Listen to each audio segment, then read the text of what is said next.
Yeah, it's crazy. We're not having trouble streaming today. This is the geekiest welcome, ladies and gentlemen, boys and girls of all ages, wherever you're from. No, this is we're live, but I'm going to play the opening. This is the official nerdiest and geekiest stream on the web. And we're better for it.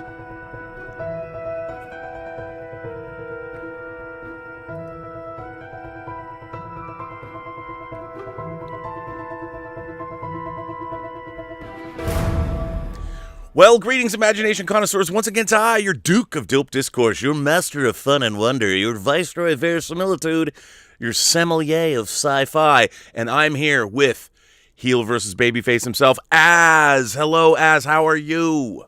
It feels like 48 hours since we last spoke. It's crazy. Dude, this is the geekiest channel, or the geekiest stream on the internet. I can't believe we throw these parties and people come watch us play with our toys. I dreamt of this when I was a young lad, and now it's true.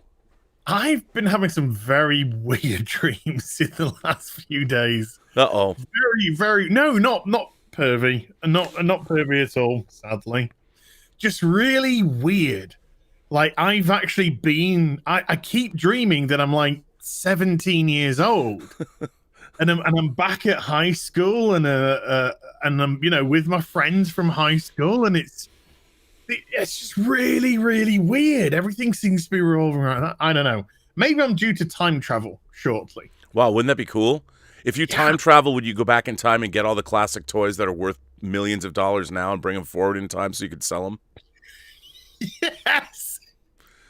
Like, get that classic yak face, or maybe find that prototype Boba Fett with the firing missile. Oh, yeah. Right? Yeah.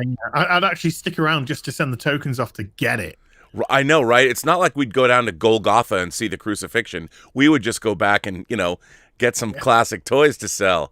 Maybe a few Action Comics #1, Detective Comics 27. Take us to May 1939. Why? Just... And you'd come back in time and just go right to CGC and take that Detective Comics 27 to get graded. Get that 9.8. Just take it. I'm going to take hundreds of them. Just get them all. Yes, flood the market. Them all now. And then you set up a nice little PO box. You go to a bank. You set up a nice little box. One of those boxes, and this will be passed down from generation to generation. Okay. You'll hear from me in my great grandson in approximately 85 years. Yeah. Go buy stock in all these companies and put it in some Swiss safe deposit box. Come forward in time 100 years. Here I am. Well, don't bury it anywhere, because if you bury it anywhere, you'll be bound to be a house on it. No, you can't bury it. That's why you find a nice old Swiss bank. They're still around. They were neutral. Just put it next to the Nazi gold. You're right, absolutely. No one's going to touch it. I mean, that would be, and the thing is, what's sad is my first inclination, when I hear you say time travel, it's like, that I would go back and get classic toys rather than say, like, watch the Great Pyramids being built. That would come later. Yeah, I don't want to be morbid, but my brother's a very sensible person. He's a very sensible person. Very responsible person, very organized person, very meticulous is my brother. Not massively religious, but, has a slightly open mind. And one time we were discussing passing away with each other. We were discussing what happened. And he says to me, what would you like to happen? And I said, you know what? I said, when I pass away, do you know what I'd really love to happen? You want to give me that Mark statue from Battle of the Planets? Yeah. Oh, no. You mean something else? Yeah. Sorry. I meant your spirit manifests itself, and you can just go anywhere in time and space that you want. You can just pick any time period. You'll be taken there, and you can just witness incredible things.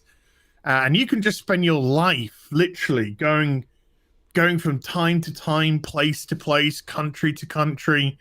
And then we kind of left it, and then about a year or so later, he just contacts me out of the blue. He's just like, when we were having this discussion about death, I was like, yeah, it's just like, I really liked your idea about what happens. How bad was it? It's all right. Yeah. Didn't tell him I ripped off Doctor Who, mind, but yeah. Well, on that note, I'm going to start today, and I already showed it to you, but there was a lot of people say that you play with dolls, and we're like, no, they're action figures. However, there was a straight up doll company called Toon Dolls, the Toon Doll Company, and they had licenses to make both. Well, they made a Captain Jack Harkness. Oh wow! And yep, they had license. They're out of business, which bums me out. But these were high end dollies, and they were doing the women of Marvel and the women of DC. Okay. And I have some of them packed away, and they made regular versions and deluxe versions. They did a Batgirl and Wonder Woman and Supergirl. And one of the things I picked up at the San Diego Comic-Con, I want to say like 10 years ago, maybe less, 8 years ago, I'm bringing out, I'm going to bring her on. I'm straight up as I got dollies. I got dollies. I got dollies, and I'm not going to, it's quarter scale. But since it's resonant to this week, I'm looking right down the top of it. I know. Look at her cleavage. Here is the Tonner Scarlet Witch, and real beautiful rooted hair because I've got a fetish for redheads. And the costumes they're really nicely fitted costumes, beautiful clothing, and of course ample boobage. I don't mean to be like caressing her boobs that way, but unfortunately, this company did in fact. Let me pull up her to get it properly situated. But this is her head's piece. Okay. This is the classic Scarlet Witch that we all know and love, and obviously with WandaVision coming out this week, which we will see her in this costume. Yeah, and I figured I would bust this out. I wish I don't have my other Tonner dolls to show you, but. I recently checked on this company, and they shuttered or they went out of business, and it's a bummer because I was a big fan of. I mean, even though they're dolls, the faces are really nice.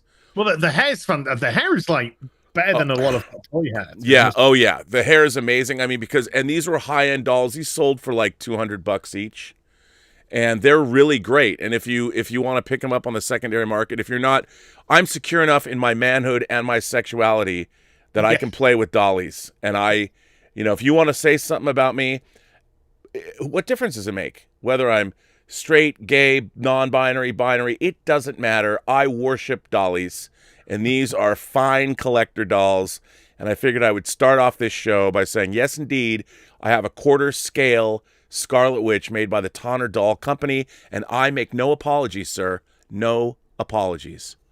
So for those of you who might laugh about what's here in the Robservatory, I've never done anything untoward to this doll. I've kept her safe, and I'm not. She could have been trafficked by a number like Javier Bardem from No Country for Old Men could have trafficked this dolly, but he didn't. He's still sitting right up there. Everyone is scared of Scarlet Witch's reality bending powers, so she's been left alone. But bad things could have happened to her in this Robservatory. They have not. I wish you'd told me like an hour before the stream that you're going to show this off. Because I technically do have one dolly. You do? And I could have got that dolly out. This was a last minute. This was a spontaneous right before I sent you the link to come on the show. I won't say it because I'll get it out for next time. Okay. As has a dolly. This dolly was this dolly came back because I actually just bought the clothes for it. So I bought the clothes for it. So I needed the body. You got the clothes. You got the head. Yeah. So you got the clothes and you got the head. So I bought I had to buy the actual physical body itself. And there's no stand, so I do need to get a stand. For it. By the way, Brian Hepburn in the chat says she's missing her pole. She actually does have a pole stand that you stick up between her legs. Sorry, I just wanted to say that. That's how she stands up. Well, I've heard it called worse. Yeah. I've She heard does pole dance to stand up. Yeah. But yeah, I'll get that out for next time. But yeah, I mean, I've actually pulled out my one of my things here that you can see behind me, because when we do Robservation on my channel, well, what's going to be Hot Toys, right?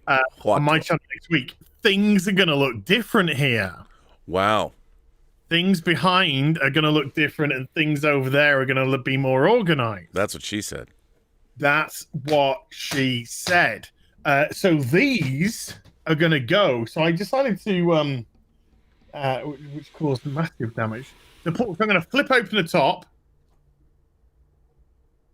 And I'm just going to grab the first thing that's on the top. What have I got? The first thing on the top? Oh, well, if we're playing top trumps, then I've kind of like testosterone the shit out of you. Testosterone level. Scarlet Witch, testosterone level 1. Because this is actually from the new G.I. Joe Classified series. Ooh. This is the Snake Eyes. Wow, drop that a little bit. Drop it down a little. There we go. And it's reflecting a little bit. So turn it to. Oh, right. Because I've left it still in its polythene case. Look at that. That's beautiful. Now, is that new? Yeah, the Classified series is a relatively new G.I. Joe series, and it's selling like hotcakes. Here, let me get this. It's hard to, a little bit, if you could I could only because it's reflecting, and I'm feeling my loins are stirring looking at that. Here you go. Oh, there we go. That's much better. Douche. Wow, look at all those accessories, man. Oh yeah. And it was Jeremy from Geeks and Gamers that kind of turned us on to this. So I've been picking up quite a few of these, and they're just gone. Like, well, if I got one of these in here, then I might have some more different ones. But some of them now are going for stupid money. And I do actually have it. If you look at the back, they've just got a card, but I think at the top there's the Baroness. Yeah, now it says number 2 on the side. How many are part of that range? Well, at the moment, I think they're up to around about 15, 16. It may Wow. No, they're in the 20s, actually. Sorry, the least in the 20s. But the Baroness comes with a bike, and that's the only way that you can get her. And I've picked her up. Wow. And that is now selling for stupid money. Wow. And these are new things as well. The Cobra, there's Destro there. There's the Cobra Commander. There's just regular Cobra soldiers. The Cobra soldiers are selling for stupid. Yeah, stupid. that's crazy. So yeah, when Jeremy turned us on to this, I mean, the accessories are fantastic. He's got a pistol. He's got an SMG. He's got a separate silencer which can go onto the SMG. Knife, katana, sword, backpack. The only thing I'm gutted about is he doesn't come with a wolf. His white wolf. But this was the first ever G.I. Joe that I bought when I was a kid. When the Action Force G.I. Joe figures came in, the little 3 3/4 scale. Yeah. So Yarp, that's the. Ooh, that was a nice little. Ooh, wasn't it? Nice little grab there, buddy. Ooh, yeah. Nice little grab. Now I can see what's coming next. It's like, oh, okay. Okay, we're going to go into some modern retro next. So, yeah, a little bit... I'll take this over a little bit, my dollies. But there you go. Now it's back in its... Nicely done. Now let me ask you. Yeah. Are you going to open those up and display them, or are you going to leave them packed up like that? Well, I think there's another one near me. Because this is important. I think these ones are staying. Yeah. I think these ones are staying. There's certain things that I want to display. And next week, I'm hoping to get a certain group of them out.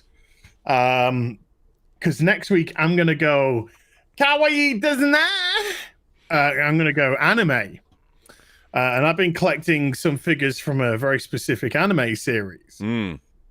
And these ones are going to come out and they're going to go into the cabinets. Right. Because I really want to, but I'm not going to say who they are. Not going to say what the anime is yet. But it's an anime which I truly j'adore. But things like this, to me, they stay in their packaging. Right. Sure. They stay in their packaging. So even if they got displayed, they would probably be displayed on like a shelving area in their packaging, not out of their packaging. But packaging is very cool. Yeah, I think the thing with 6-scale figures is, as much as some of the packaging is cool, opening them up because they have such shelf presence, or as Justin would say, they're very toyetic. The best ones are very toyetic, and you want them out.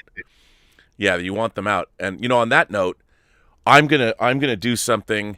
Well, first of all, I'm a little embarrassed how I'm gonna go into this, but I'm gonna do something that people are gonna cringe at, and I figured that's kind of why I want to do this. So as I was going through stuff, like this is if you really want to think about how pathetic sometimes collectors can be. So I opened a box of a bunch of stuff, like from an office, like papers, and at the bottom of the box was this. Oh, a nice. 6-scale. Now this is Sideshow. It is not Hot Toys. Yeah. But this is a 6-scale. This is Clone Commander Wolf, and he's got different helmets, and he's also got we now have with Hot Toys made Captain Rex. But during the show, as we talk, I'm just going to open this because the box is destroyed, so there's no reason to keep the box. It's not really. And this figure is so badass that I've got more Clone Warriors over there that I'm just going to open this up and completely trash the packaging as we speak, just as we talk. So I'm going to do that right now, and you can continue on, and people will now know that I'm opening this 6-scale figure up. And and by the way, what's great about these Sideshow figures, it's too bad the box is, it's falling apart, but they have magnetic clamps on these boxes, and what's really cool about them is they're double layered. So you've got the figure, you got the figure inside, and then you've got, like, these figures have many accessories in them. So I will be opening this up and sharing it as I work my way through this box. So I'm sure some collectors out there are like, no, yes. But no, to me, Hot Toys to me, 1 in 6s to me are purchased to be displayed. Yes. They're not purchased to stay in their boxes. No. To me, it's sacrilegious to keep them in their boxes. They must be displayed. Wow, dude, this is so badass. Okay, first of all, I gotta say, this figure rules. Look at this. That's great. Look at these helmets. Multiple helmets. Like, I'll have to do viewer's choice. Is going to have to decide which helmet. The helmet it's got on is the winner, because that's the when they started to really differentiate the the commanders. That was Wolf's very specific look. So I absolutely say the helmet that he's got on now. Yeah, but dude, all right. The original, that's from the first couple of seasons of Clone Wars. Although this is a badass helmet. Oh, it's great. Don't get me wrong, but the commanders, you could tell who the commanders were by their helmets, as well as the color of their division. And here's the not up here. Oh, I can't get that. Actually, I have to go over my microphone.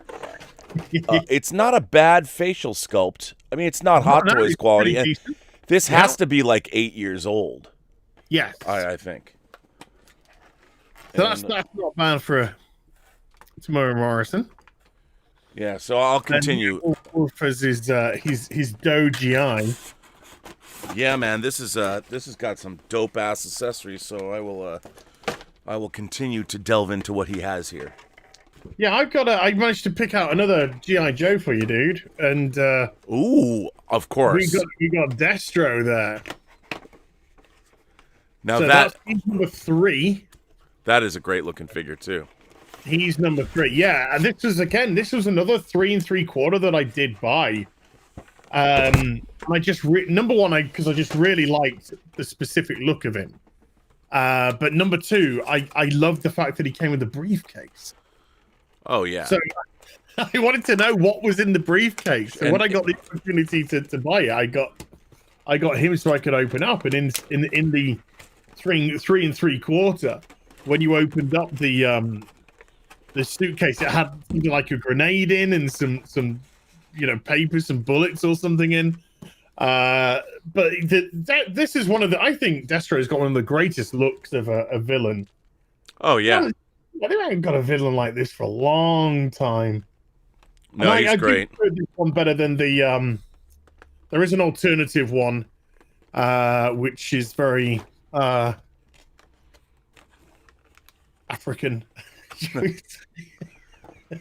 By the way, this figure, the more I open it up, I just got to show that there is another head sculpt in here. Oh wow, yeah. And you've got the Imperial, like the Stormtrooper blaster. You know, they did a really Sideshow did a really great job with these clone figures. Yeah. I think I have like 10 of them. But they're all in a box, and I thought this was this was in the most random box ever, which I don't understand why it was here.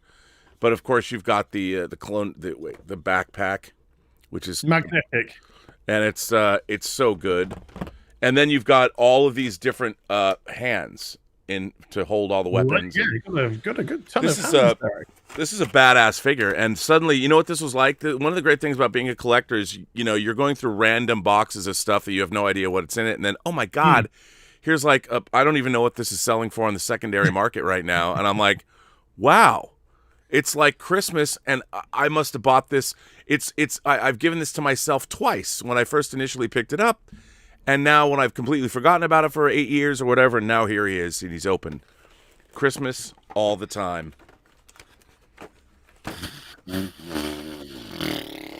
Let's see.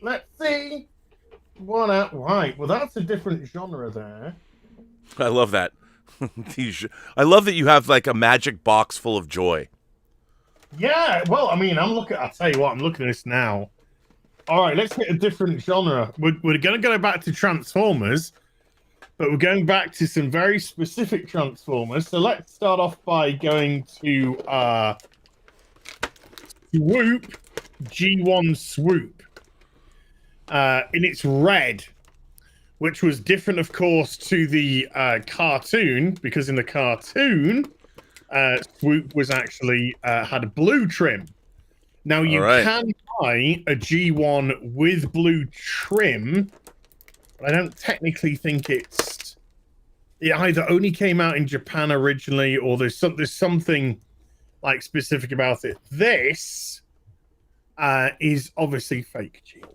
This is how the hell you say? Like Transformer G1, but the reason why I got these is because there's very specific ones which I loved.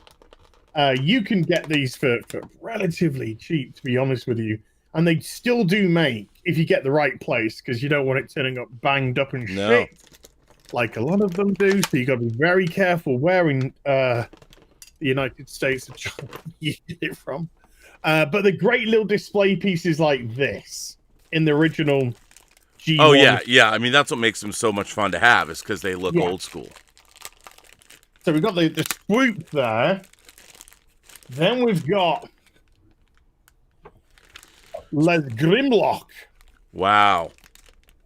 So we've got Grimlockoffen there, which is, I love this Grimlock. I had this when I was a kid. I did have this Grimlock when I was a kid. I love the transformation mechanism on this. The way that it did transform was really cool, really clever. So to be able to get this guy back again, and I did love Grimlock. It was a bit of a ditz, but I did love Grimlock because of the kind of journey that he went on, the story that he kind of went through with the Transformers. So there's a couple of Dinobots, and then Last time on Monday, I showed you the full Optimus. You can actually get just the carriage Optimus. So there's no trailer. You just get the Optimus itself. Oh, that's nice. So I just thought, with having the one with the trailer, I could actually open this one. Yeah, me Grimlock, me head of Autobots. So I could physically display the one with trailer, as that was the original, but then just open this one and have it stood next to it. Right. That's one instance where I'd happily open one of these, but that's another cooly dooly one. Then we've got. Ooh, I did last year on Monday. I showed the full Optimus, carriage and all. Yes, you did. We got Hot Rod. We got my boy. So this is the Hot Rod toy, not the Rodimus Prime. This is the Hot Rod toy. So if you saw a couple of weeks ago when we're doing Hot Toys, and I showed off the fans toys, Hot Rod, Cup and Blur. Right. I really, really do love this guy. I think it's great transformation again on this one. So I was desperate to have this in its original, its original-esque packaging. And so, yeah, I slipped that one into the old import-export package. And then... Ooh, couple more. We have Starscream. Oh, nice.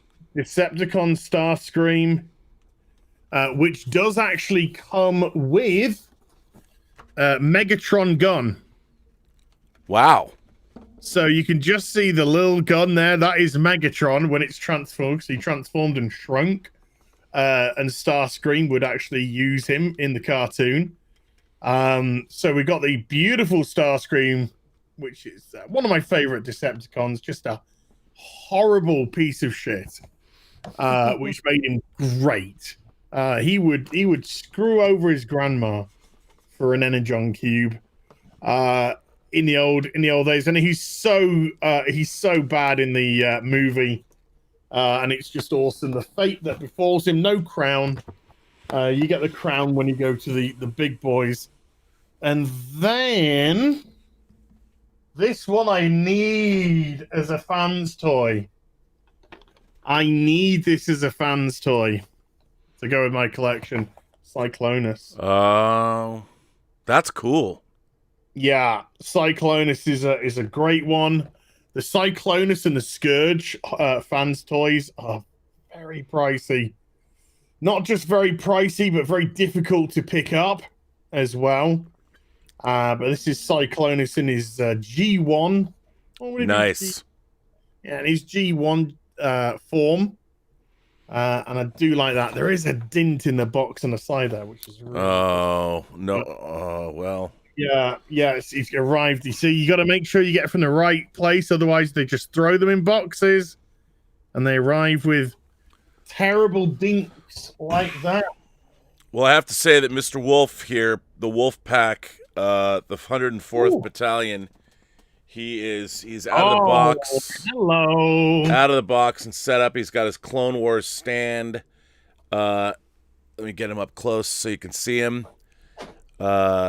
This is one. He comes with three weapons. He's got his bigger blaster, and then there's weapons for each holster. And I put one in. I chose to go with weapons in each hand. And you can see, he's got. There's fabric here, like pleather, which is very, very cool. And it says it's the 104th down there, the Wolf Pack. 104th Wolf. Yeah. Why it took me years to open this figure, I will never know. And like you said, the backpack, which it's always difficult to get Boba Fett's backpack on figures. This one does attach with magnets. Magnets. which is very, very cool. So, and these magnets are definitely hold this on, so not a problem displaying him. It's so good. Yeah, and what's great is, I mean, while the face sculpts might be not Hot Toys quality, these are still pretty damn impressive figures. So you could buy that new Hot Toys Captain Rex and put these behind him and make yourself a nice clone army. Yeah. If you wanted to do that. This also comes with alternate feet with bent toes, so you could put him down like you did that great Transformers pose of yours where one of them, maybe I'll do that with him, put him on the ground. But then I kind of like having him stand up. I mean, as far as a pose goes, he looks pretty badass like that. I mean, I haven't really put him into place the way I might, but fuck yeah, look at that. Come on. Wolf turns up in Rebels. Yeah.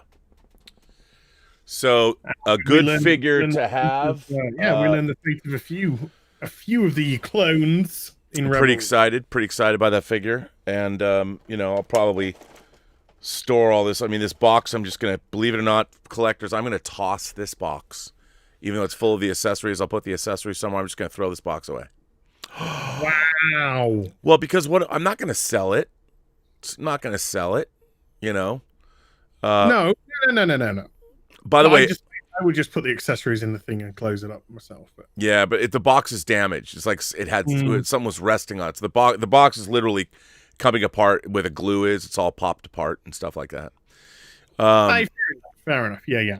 Yeah. By the way, Benson's sends in a £5 super chat and says, "I love your Space 1999 Eagle collection," which I have a lot right there. But I have to say that the company that made Eagles has now started making diecast stuff from space, from UFO.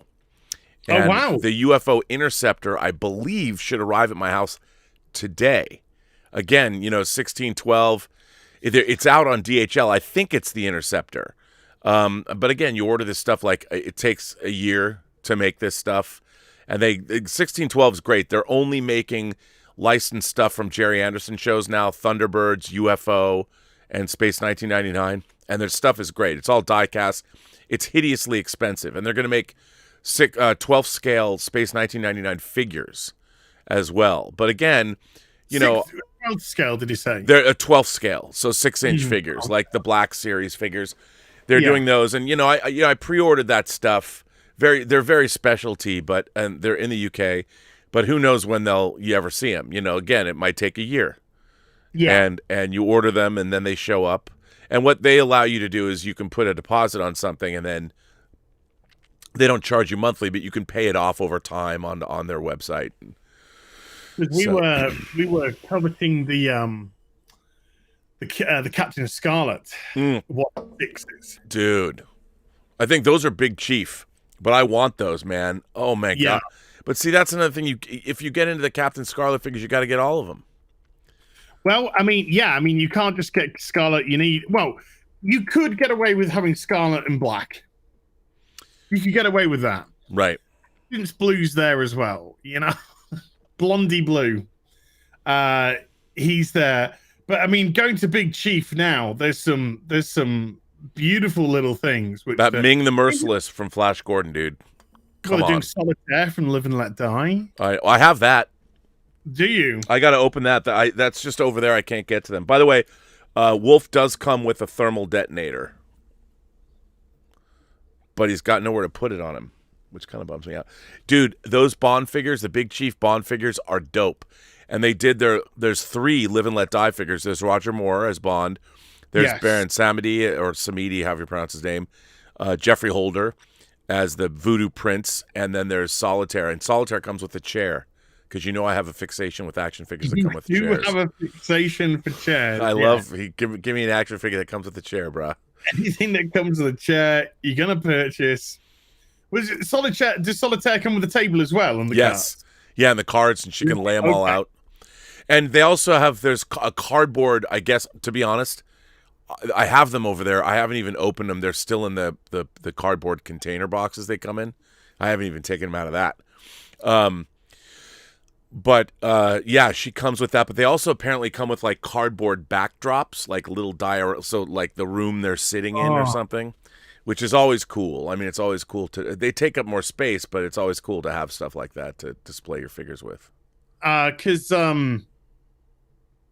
this morning I might have made a few pre-orders. Oh, really? And yeah. Pray tell, sir, what did you pre-order? Well, they have just put up for pre-ordering the Shore Trooper from The Mandalorian. Oh, I saw that, which is the Rogue One Shore Trooper repackaged. Yeah, well, slightly different because it's from The Mandalorian, so there's slight differences, and they also put up a Shore Trooper like commander. So you got to get both.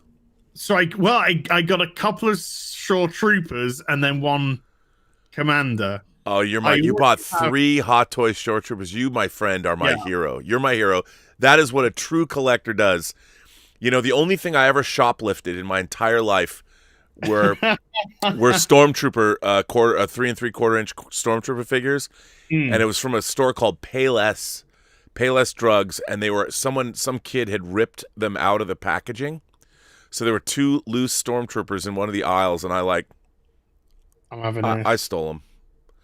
That's the only thing in my entire life I stole, because when you're a kid, you can never have too many Stormtroopers. Let's face it, even as an adult. And clearly, your foray into the Shore Troopers was not ill-conceived. You needed to build your armies up. So what you did was you gave your armies the proper personnel. That's the way I see it. It might not have stopped that. Because I also got 2 transport troopers to go with them. Oh, you were my hero before, but now you're a deity, man. So there's 5. You bought 5 pieces of armor from Hot Toys. Yeah. Don't look all sheepish. Don't look. Embrace it. Embrace it. I am proud of myself. But yeah, 2 Shore Troopers, because if there's a possibility, might be able to take the heads off and one day put a Bill Burr head on, put a Pedro Pascal head on the other.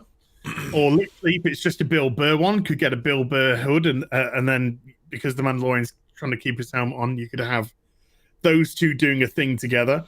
But the Shore Troopers, I do really like the look of the Shore Troopers.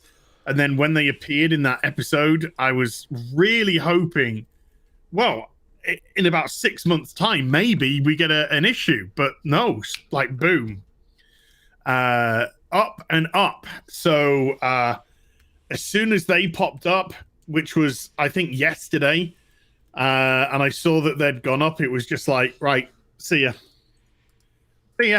Wow. Just, mindsies.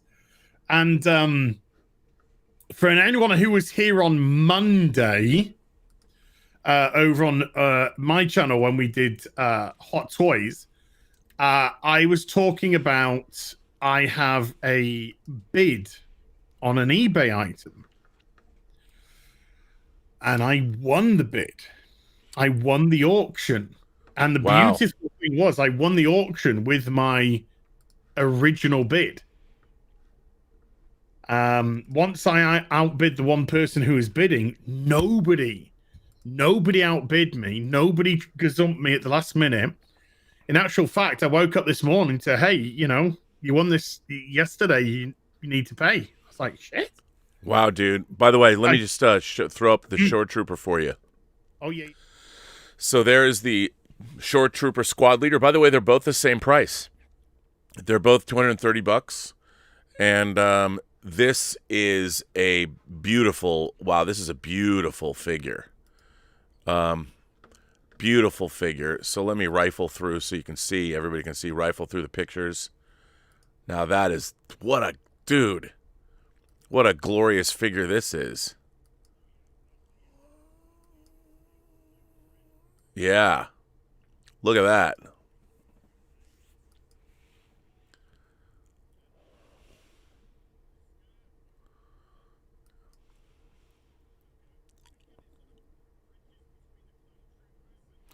Yeah.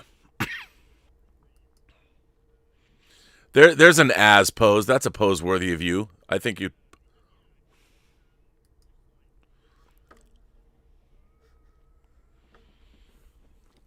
Yeah, so there you go, folks.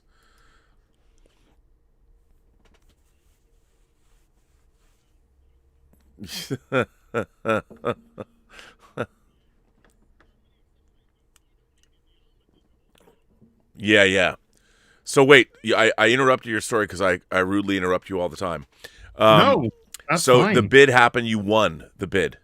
I won the bid with my original, with my first price, my first bid. So I didn't get gazumped. So I will maybe. Are you going to show off the Shore Trooper as well, the regular Shore Trooper? Oh yeah, that's the squad leader. Let me go back to the actual regular shore trooper. So fingers crossed, I might have that for next week. Here we go. Let me see. And then you can find out what it is and why I'm so. Okay, here's the regular shore trooper, and let's take a gander at him. Look at that. Oh, bruh, man. Now you can see. I mean, you can see at 6 scale why as a grown men we look at these things and must have them in our hands. Yep.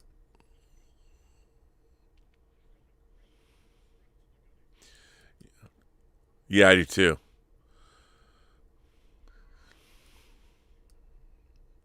Look at that guy. He's just kicking it right here. Just kicking it. But, and that's another great pose right there too.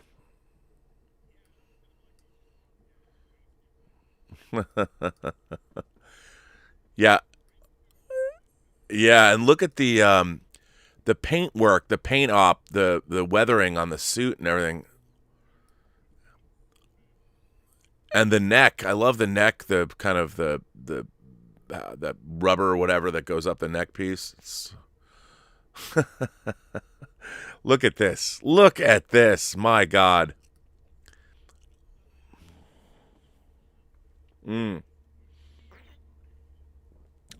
Yeah. I mean, and Justin's probably already got this. No.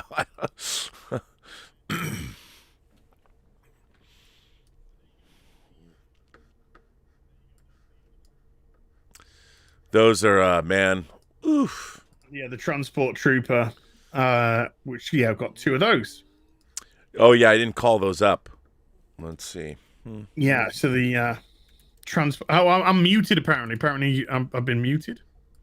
Oh, no, you're not muted. Oh, you know what? You might have been muted when I was. You know what? You were when I was showing the pictures. I forgot. Oh, right. Yeah. That was my bad. Hang on. I'll make you not muted when I show the transport trooper. So let me put up. You missed a great condom joke, people. I apologize on that one. It's okay. So yeah. So wait, do we still know? Did you? I because I was showing pictures, I didn't hear. What did you win? Oh yeah, you'll find out. Oh right. Okay, you haven't revealed that yet. No, I have not revealed what I won. Fingers crossed it will be here for our next soiree. Yeah, really pleased to have picked this up, and even more pleased to have picked it up for the price I picked it up. But this is something I've wanted. I've really wanted this very specific one without giving too many things away. Well, should I say what that is? What's that? I mean, are you gonna say that what that is? You're not gonna tell us yet? No. Oh, if you want to know later, I'll tell you. Oh, you'll tell me later. Okay. Yeah. Well, here's the. I am gagging to know. I'm gagging to know. So hang on, I still don't have you. Just so you know, I didn't put the audio up, but I'm just gonna rifle through. Here's the transport trooper, and this is brand new. Again, look at this figure. I mean, again, these figures are so awesome. My God. But yeah, again, there they are together. You gotta love that. So, man, there's some great poses with these. Yeah, it's good stuff. I love Hot Toys knows what they're doing. Oh yeah. Oh yeah. But isn't that the Transport Trooper? I don't think it's Hot Toys, is it? It's No, it's Hot Toys. it is Hot Toys. Yeah, the It's not Transport Troopers Hot Toys. Chronicle Collectibles. Yeah, nope, it's not. I think, according to Justin, I don't know if he said it on the show, but he said that Sideshow no longer has the rights, or they're no longer manufacturing 6th scale Star Wars figures. That the Lando Calrissian Skiff Guard is the last one that they've done. Yeah, last one. Hold on, if I go to Transport Trooper, is it Hot Toy or does it say? It's got the Hot Toys logo on it. Okay, that's fine then. That's fine. It says Transport Trooper 6 scale by Hot Toys. It does say that. Okay. That's all I need to know. Yeah, buy Hot Toys. Yeah. That's all I needs to know now. Well, what I do needs to know is whether or not I'm going to get my Enterprise D. Yeah, well, you know what? I got that company. I got an email from Sideshow yesterday saying that the 6 scale Conan the Barbarian they were doing has been canceled. Dude, I know. Bruh. I've wanted a 6 scale Conan the Barbarian for, well, forever. And what a major bummer that is. I had my payment taken this month for the Enterprise. I have 2 payments left. February's payment and then final payment when shipping. I've come too far. I don't think they're going to make it. But when they refund your money, you can put it all into that Eagle Moss Enterprise. That's 27 inches. I know you have to build it, but you don't have to paint it. It's just screws and metal. I know, it's sad. We'll see. I haven't had a cancellation email yet. Quickly checks emails. By the way, I should show everybody something that you showed me. This is in, apparently. You can buy this now. You showed this to me yesterday. They actually have it. And for those of you who might be interested, here it is. Bill and Ted. Bill and Ted is now available, apparently. It's a 2-pack. It comes from, this is Blitzway. It's not Hot Toys, but it's Blitzway. But these figures are pretty damn good. I love the I mean, those are great likenesses. The hair is very cool. Really like these a lot. And again, Blitzway, they did a 2-pack of Tyler Durdens that are now selling for like $650. So these are great figures, and again, available now. I feel like now we're just doing. It's like we're doing. Here's a commercial for Sideshow Toys and Blitzway, but okay. Sideshow, come on, get in touch. Yeah, I mean, we're on their site, but this 2-pack is $400, so that'll set you back $400. I'm not. I got to be honest with you. I'm not feeling the Keanu Reeves portrait. Yeah, at all. Which is a shame. Because yeah, I would, if they were good. If I would have pulled the trigger on them. And I'm really confused because they've got some great Keanu portraits. But that one just doesn't look like Keanu at all. Yeah. Here, I'll pop that up again one more time. Yeah, Man, I think... I mean, I think from certain angles, I think it's pretty good. I mean, everyone knows it's him. I just think that they didn't quite like, he looks good in this right here. I think it really depends, like a lot of poses. Like, that looks a little... It's the smiling, That one doesn't look... See, that angle's not the best angle in the world. I'm not feeling it. Yep. But it's not Keanu. Yeah. Yeah. Which is yeah, I don't see in any angle. It's just somebody. I mean, that's the thing, and as much as I would like to have these on a shelf, people would know who they are. But what I don't like, you know what the thing that kills me as a collector? If people come over and visit, and you've got all your wares out and they're nicely in a display case, I hate it when someone goes, that likeness isn't very good. I always feel bad. Like, I'm like, oh man, I feel I take it personally. Like I've been dissed because the likeness isn't good. but you to me, you've also got to take into consideration they want $400 for this, right? I know. So if I'm paying $400 for something like that, I do want to Keanu, particularly with the scanning technology today, and particularly considering how well you've done other Keanu faces. The John Wick one looks great. The Johnny Silverhand one looks great. Was it too much to ask for a good Bill and Ted? Well, okay, I got to ask you this. We're gonna look at. Let me pop up another figure and just remember while we're looking at these. So I've really wanted. I haven't got these because they're insanely expensive, but they re-released Blitzway Made More. Now this is a Fight Club 2-pack. It's Tyler Durden. It's Brad Pitt as Tyler Durden, and you get 2 different versions of Tyler Durden and a lot of accessories. But let me just rifle through these pictures and hold off on your opinion until let me just go through them as I talk. So here we go. Here is the Tyler Durdens, and this is what they look like. And the same company, it's Blitzway. It's the same company that made the Bill and Ted. And I'm a pretty big fan of these figures, and I really like them. They come in.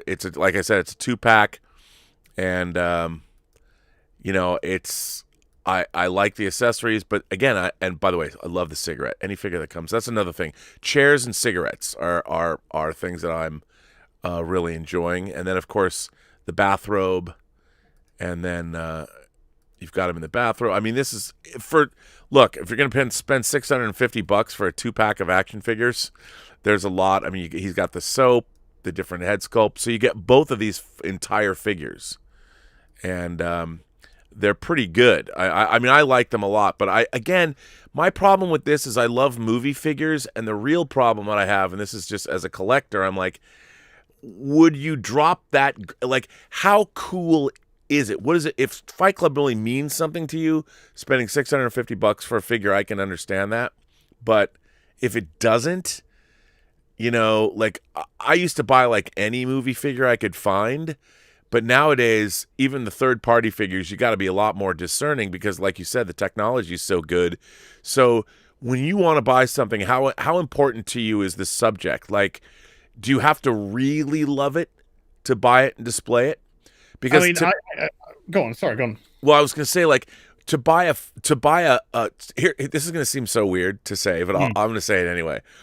Like, to buy not a hot toy, but this 2-pack of Tyler Durden, it's like me going, look at how cool I am because I've got Fight Club figures. Not that anybody would think, look, if anybody came to my house, no one's going to think that. They're just going to think I'm an idiot. But in my mind, I'm like, well, my collection, I've got to have Tyler Durden because if I don't, it doesn't, I'm not cool. So in my own mind, I need to own the Tyler Durden 2-pack to be a cool dude. That my action figure collection is somehow lesser because everyone's got Star Wars and Marvel, but to have a 2-pack of Tyler Durden, that was the first time I ever bought anything from Blitzway. It was Al Pacino in Carlito's Way. Not exactly the kind of action figure that everybody's going to look at and go, wow, Rob, your action figure collection's really impressive. You've got Pacino from Carlito's Way. Great film, though. Yeah, but people are going to be like, you really needed that action figure? Well, I mean, the way I look at it is, I mean, there's got to be an interest. Yeah. There's absolute zero point if there's no interest. I mean, if you're just doing it to be cool, then you're not being cool. You've already lost. Like I told you, I can't believe I admitted this to you publicly. Yeah, so, I would say, though, that the head sculpt on the Tyler Durdens were great. Yeah. Particularly the one where before the haircut, before he shaves his head. Yeah, it's really good. That one looks fantastic. And the tailoring on the clothes is great. The clothing is brilliant. The bathrobe looks great. the big fur coat, and all of that sort of stuff. So as an actual 2-pack, it's a fantastic 2-pack. By the way, Blitzway made the Ghostbusters figures too, and those are really good. But I wouldn't part 650 quid for it. I know. That's the thing. I want it, but I've never actually like, oh, I'm going to save up that money. Maybe if you could pay it off over time, but no one who sells it has that. So, I mean... Like, I picked up the John Wick Keanu, not because I'm necessarily a massive John Wick fan, but I'm a big Keanu. I love Keanu. I think the guy's really cool. I think he's great. And I think it was just a great figure because John Wick's pretty much in vogue. The head sculpt was fantastic. So you could have a dynamic Keanu in this really cool black suit. See, that hit all the kind of notes for us. I got to tell you, I bought the Keanu Hot Toys Neo from the Matrix, which is badass. It's a great figure. And I was going to get, I have to say, I was going to get the John Wick, but when I saw it, I kept looking at it going, I understand it's John Wick, but he's just, and the suit, the tailoring is great. The accessories are great. But I'm like, I wish that it kind of is just a dude in a suit with guns. It wasn't, it's still cool, but that's the thing. I mean, it's such a weird, like, if we were to really analyze the psychology behind what it is, like, I love to talk to toy collectors. Like, Justin buys all the Hot Toys that come out. And if I had enough money and enough space, I too would buy every Hot Toy figure. Because you can make great displays. And I understand, like, why he does it. And I covet his collection. But for me, there are even Hot Toys figures. Like, I would love to have all the Hot Toys Star Wars figures. But at the end of the day, would I buy every one of them? Like, I haven't bought one figure from the sequel trilogy. Not one. No way. And I was even thinking, like, I would like to have bought old Han Solo, old Leia, and old Luke. But then again, in the movies, they don't do anything that makes me smile.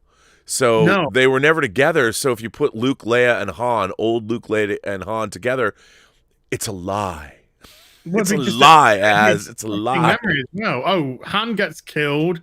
Leia could barely speak because Carrie Fisher was so fucked on drugs.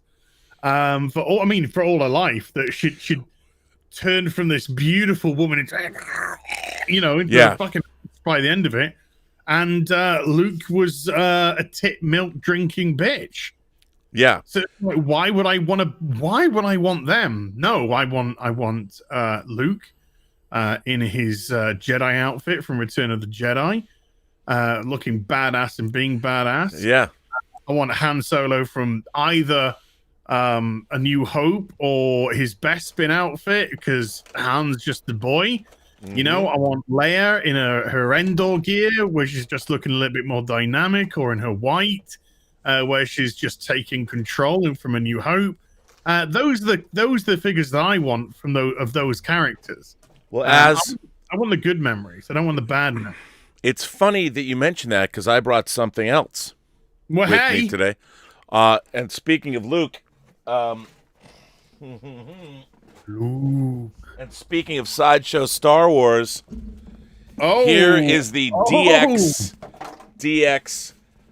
Bespin Luke. Bespin Luke. You don't see this baby that much. This is like 10 years old. And are you gonna crack that? Oh yeah, man. Okay, first of all, you got to see, like, you open up the DX box, right? The DX box. It has the little plaquage in here. Nice. Now, here's how awesome this is. It comes with 2 figures. 2 Bespin Lukes. So let me take this out.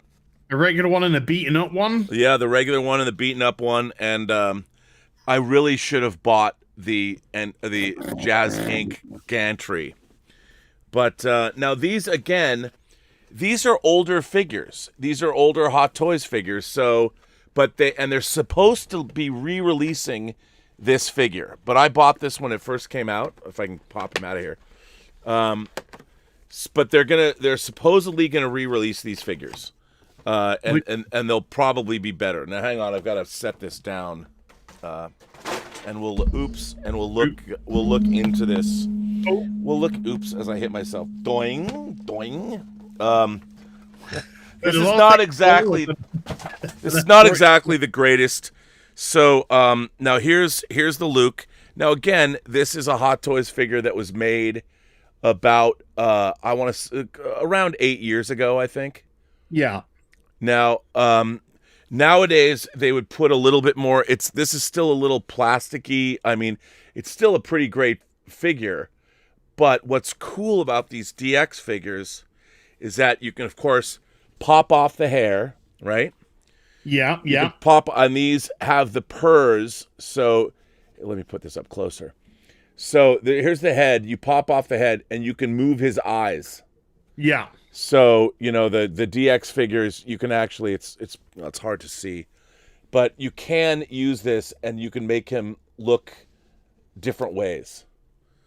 And then you pop his hair back on. So that was one of the features of the DX line, is that you could move his eyes. And I guarantee you a head sculpt today would be significantly better. Yeah, significantly better. And that's the thing. That's why they're gonna remake the line. But this figure is really sought after, because they haven't made it yet. So let me. What's really cool about this box and this figure, let me get the battle damaged Luke out. It was pretty awesome that this figure came with two Lukes, and the other Luke. What's great is, as I get it out of here, he's got his arm is cut off already. And you can see there's his battered face. Oh yeah, that looks great actually. Yeah, and again, it's got you can play with his eyes, and his clothing is more battered. But what's really cool about these DX figures, and the Dark Knight Rises figure you ordered is a DX figure. It's DX 19. In here. In here, this comes with the gantry from the bottom of Bespin that he falls down and he's hanging off of when he's rescued. Yeah. So this is one that can hang off the walls. Yes. So you can I won't pull it out because it's a pain in the ass.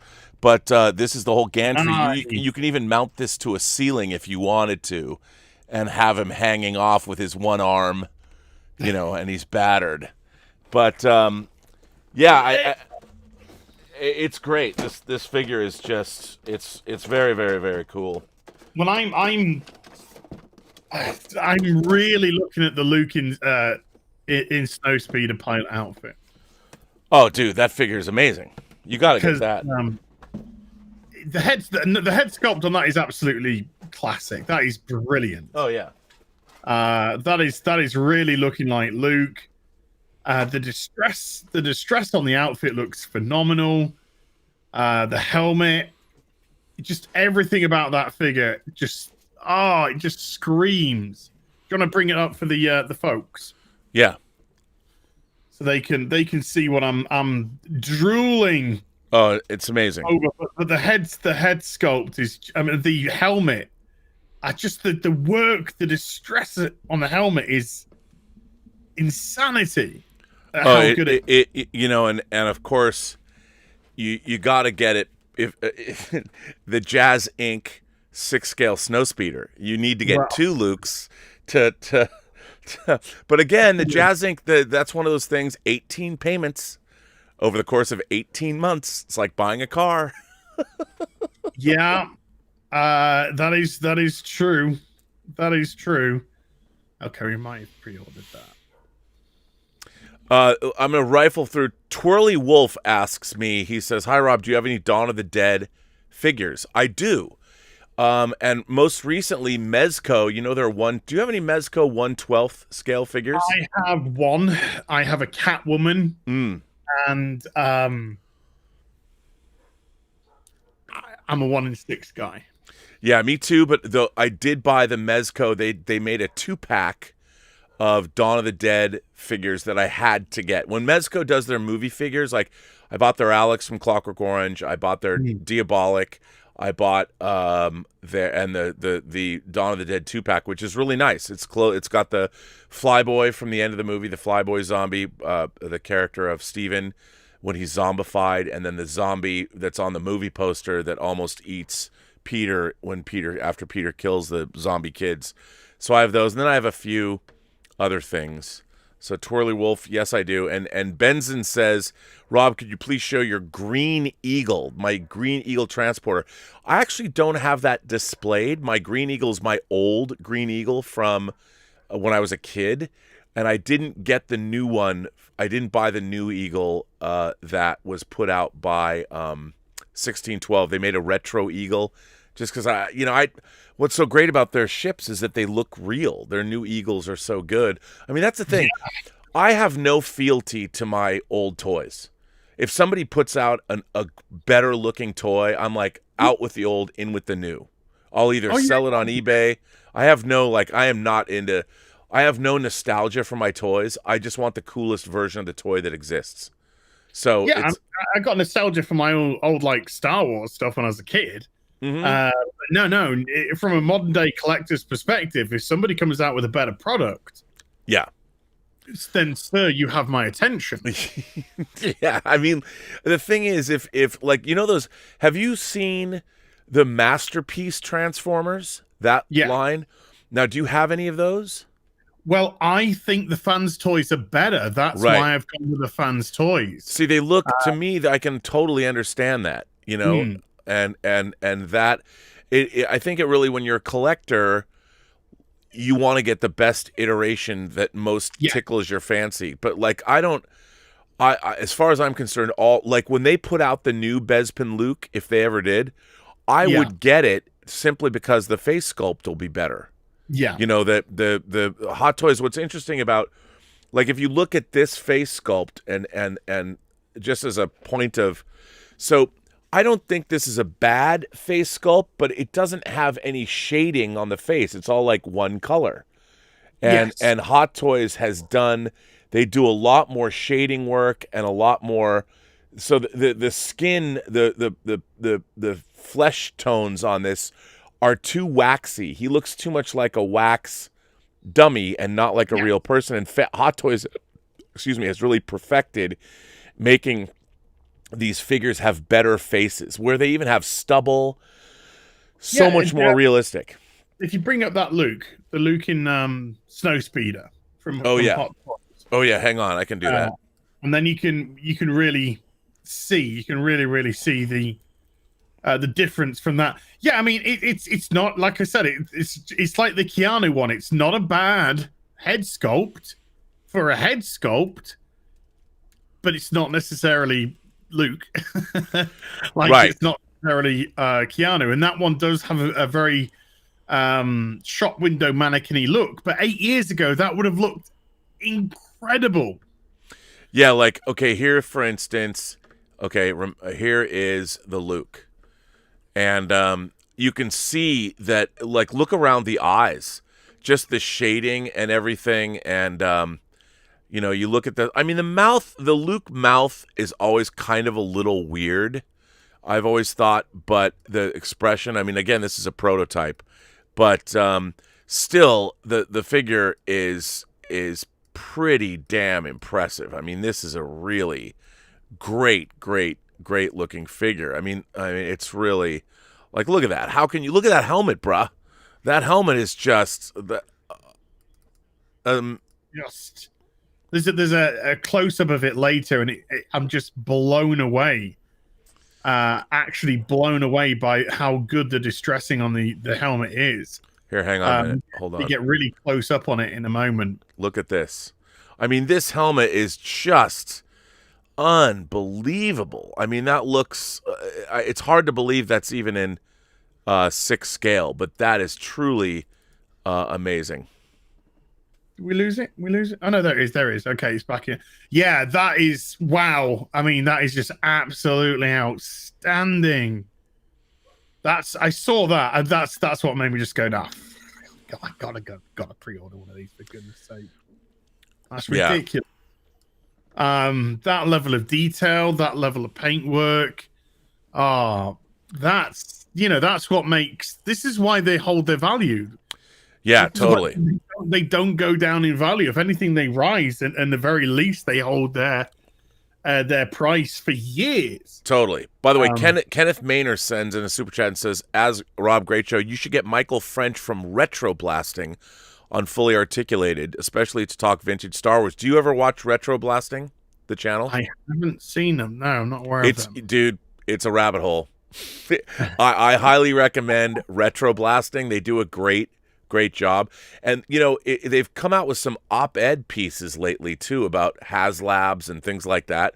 But you would dig it. You would dig it. So Retro Blasting is a channel I recommend. It's another. It's just very funny to me that working in this YouTube space, that there are YouTube channels that now are part of my consciousness, whether it was Justin's Collection or Retro Blasting or other, the fact that I'm like, ooh, I wonder if Retro Blasting has another video. You don't talk to anybody about your YouTube tastes unless we're talking here, but there are essential YouTube channels that I just go to because I'm interested in what their opinions are. Yeah. And Retro Blasting, they've got a great, first of all, their collection of stuff is amazing. And they're very much into old toys. And then there's this dude. Have you watched this dude? He looks like he would be a henchman in an action film, but he's Australian, and he has a channel. I think it's not Retro Blasting, but it's like Analog Toys or something. He's just this dude. There's a couple of Aussies that I've seen. I love him too, and his channel's great, and he's got a really good. I just like his voice. I love people with Australian accents because I lived there for a while, so it's like I just love that. But he's got that thing too, and I think it's Analog Toys, but he's another guy that I'm like, ooh, he's got a new video, and he's somebody I've been watching a lot just because I enjoy, But Retro Blasting, that's not a bad idea, Kenneth. There you go. And Mexican Iron Man is here. Mexican Iron Man has been very much supporting the channel lately. Very much appreciated, Mexican Iron Man. He says, wow, the two of you bring amazing insights and content on your shows and videos. So excited to see the great Az join the leader of the Post-Geek Singularity. This is internet gold level quality and fuel for the mind and soul. Hail the great Rob and Az. Dude, if people are watching us talking about toys, I'm all for it. Oh, hell yeah. Absolutely. Because what I haven't told the chat is in a couple of days' time, Hot Toys is going to start shipping their Mandalorian with child. That's going to be the one in Beskar armor, because the one in his other armor is now waitlist only. If right. you didn't pull the trigger on that one, you might be out of luck now, bruh. Because I don't see them remaking that. I don't see them remaking that one. Now, why don't you tell the folks at home, how that works. So for people that might be interested in Hot Toys, what does that mean to pre-order something, and like you were just saying that you might not be able to get it? Well, yeah, when Hot Toys create a figure, sometimes the figure is going to be uber popular, sometimes the figure is going to be more specialist. They'll pick up their pre-orders, so you'll have a pre-order window. It will give you an approximation on a due date. So let's just say January 2021 is when this one's going to drop. And then you can either pay for it all in one, or you can just put a deposit down and then pay for it when it's actually arrived in stock, which is really good, or do a payment plan, which either. But when it comes in and they start divvying the pre-orders out, the pre-orders are covered first, and then any surplus stock just remains in Hot Toys. So if you go to the website and you click on it, it might just say, right, purchase it, ships today. But once that stock's gone, it's gone. They don't make new batches of it. And so then you get onto like a waitlist situation, and a waitlist situation will only appear if people have not fully paid off their figures or have defaulted on their figures, which will open up one to be picked up by someone else. So you have a potential chance to pick it up if the wait list is open. But even then, they have a finite number of people that they'll allow onto a wait list before they close the wait list up, and it'll go wait list full. But when it's sold out, and I think Mando in his original gear, I don't think there's going to be a demand per se for Hot Toys to bring that one back, because he's in his Beskar armor now, and so everything's going to revolve around the changes to the Beskar armor. And yeah, if you haven't picked up that one, I think it's going to really go up in price. Yeah, I mean, I think what's really interesting is a lot of Hot Toys figures double and triple in value, even if they're used. You know, if you keep your box, your box is in really good condition, you can which you can. Hot Toys are very collector friendly. Everything comes out, you can put it all back in, and you literally can. If you go to like Toys Wonderland, which is a store that Justin always gets from and is in partnership with, they have a lot of used figures, you know, where people put their, I guess, figures on consignment, or they buy, and they're hideously expensive as well, depending on what the figure is. But yeah, so I've never seen that. Normally you'd have to wait for a toy to become like vintage for 20 or 30 years. Depending on the Hot Toy, it could double in price in it.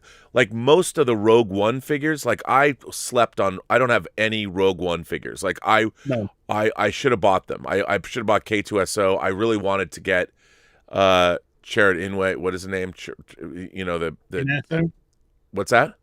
Jyn Erso? Yeah, well, not Jyn Erso. The Force is with me and I'm with the Force. Oh, what's his name? Chirrut Inway. Like, I can't believe I didn't buy that figure, because it ticks so many boxes for me, but I didn't. I slept on that figure, and now if you want to go and get that figure in the secondary market, it's well, let's see, let's find out exactly how much it is. Let's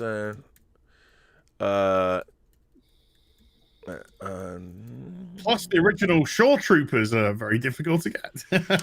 Yes.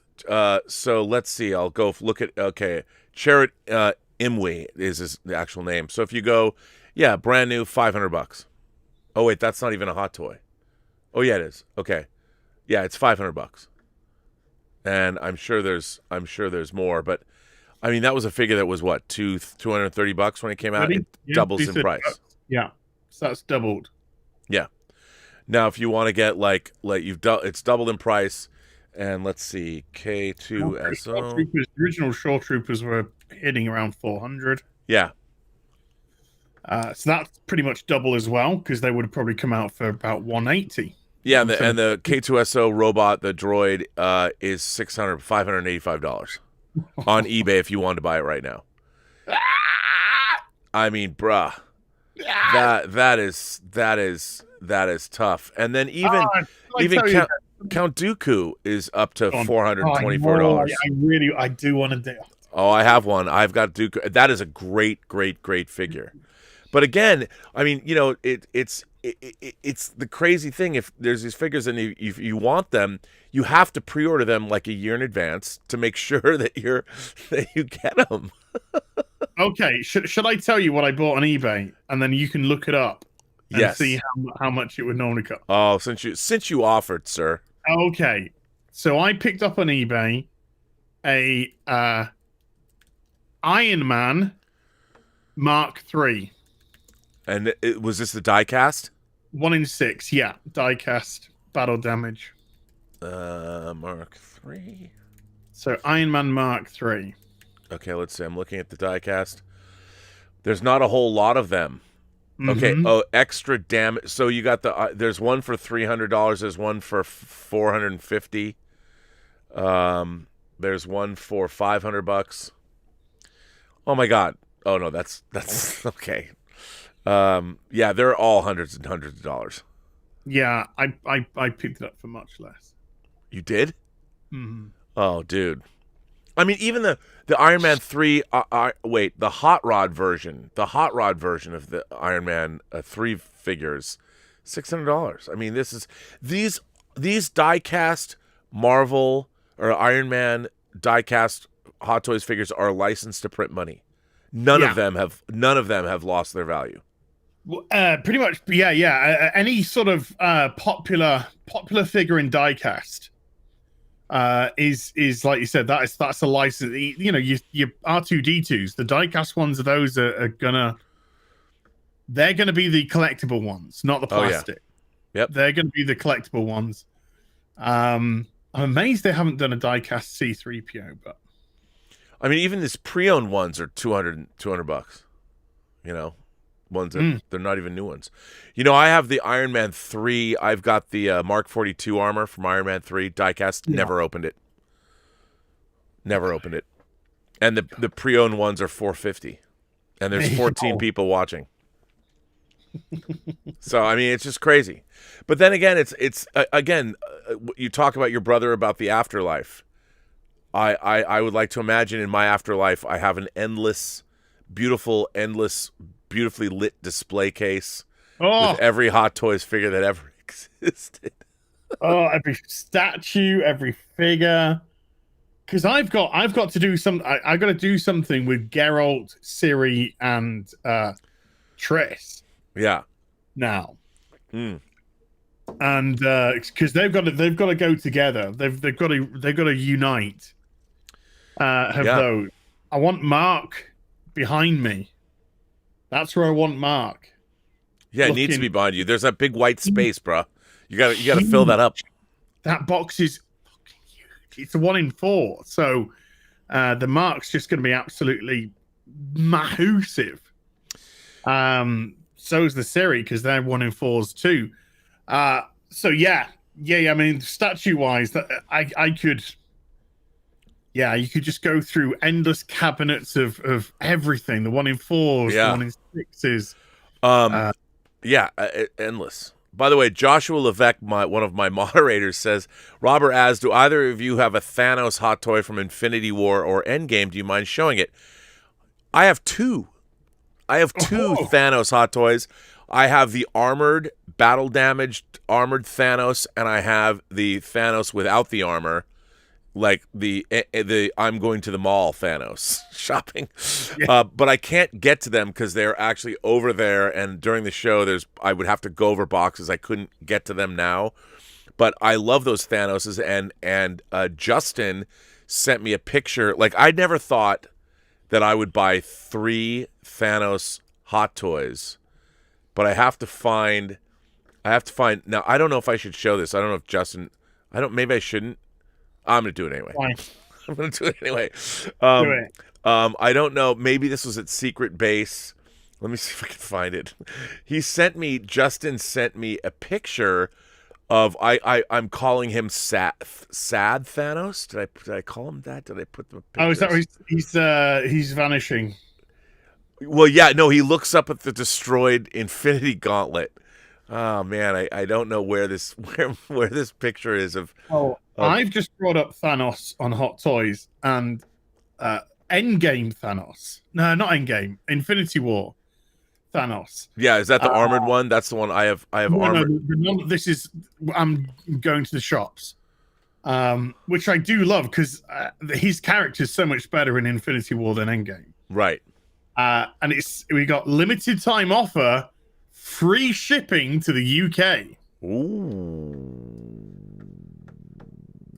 And it's fucking massive, that figure.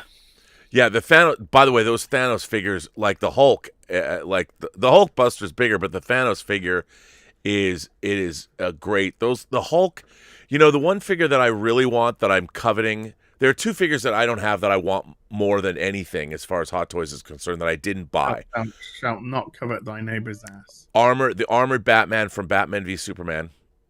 I didn't get that because I was broke and stupid. I really wanted that, and not that I'm still not broke and stupid, but I also would like to get Gladiator Hulk from Ragnarok. I didn't get any of the Ragnarok figures, and I want to get Hela. Gladiator Thor, and Gladiator Hulk. Those are the 3 figures I most want that I don't have, and I just didn't buy them. I can't find. I sent you the picture. Maybe it's in. Oh, maybe I can go to our DMs because I did send you. Even disgraceful chats of. Should I buy this? Yes. Should I buy? Yes. Should I? Yes. Yes. Are you buying it right now? Are you buying something right now? Do it. Yeah. Do it, dude. Do it. What have you bought today? What have you bought? Nothing. Buy something. Buy it. Buy it. Come on, I bought cigarettes on Monday's show. Yeah. Six scale cigarettes. I bought Lando Calrissian on Monday. That's right. That you did.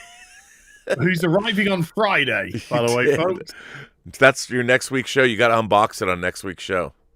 Well, I might be lucky because normally, when you're a good boy and you instantly pay your import fee, sometimes they come a day early. Oh, so there's a chance it might come tomorrow. But I mean, I have to say too, by the way, that so Justin showed us a picture of a third Thanos, and it's of the Infinity Gauntlet destroyed, like on his hand. Yeah. And what's so great about it is the face sculpt of Thanos is he's like sad Thanos. Is he doing the I got stabbed, so he's doing the no, he's just sad. He's looking and going, "Oh, my plan didn't work." And so now for the Infinity War one, it was just the Now I've been waiting. I ordered this. I think I ordered it a year ago. From Toys Wonderland, I ordered Thanos' chair that's on his spaceship. Okay. And so what I want to do, this is my dream. I dream of how I'm going to display these figures.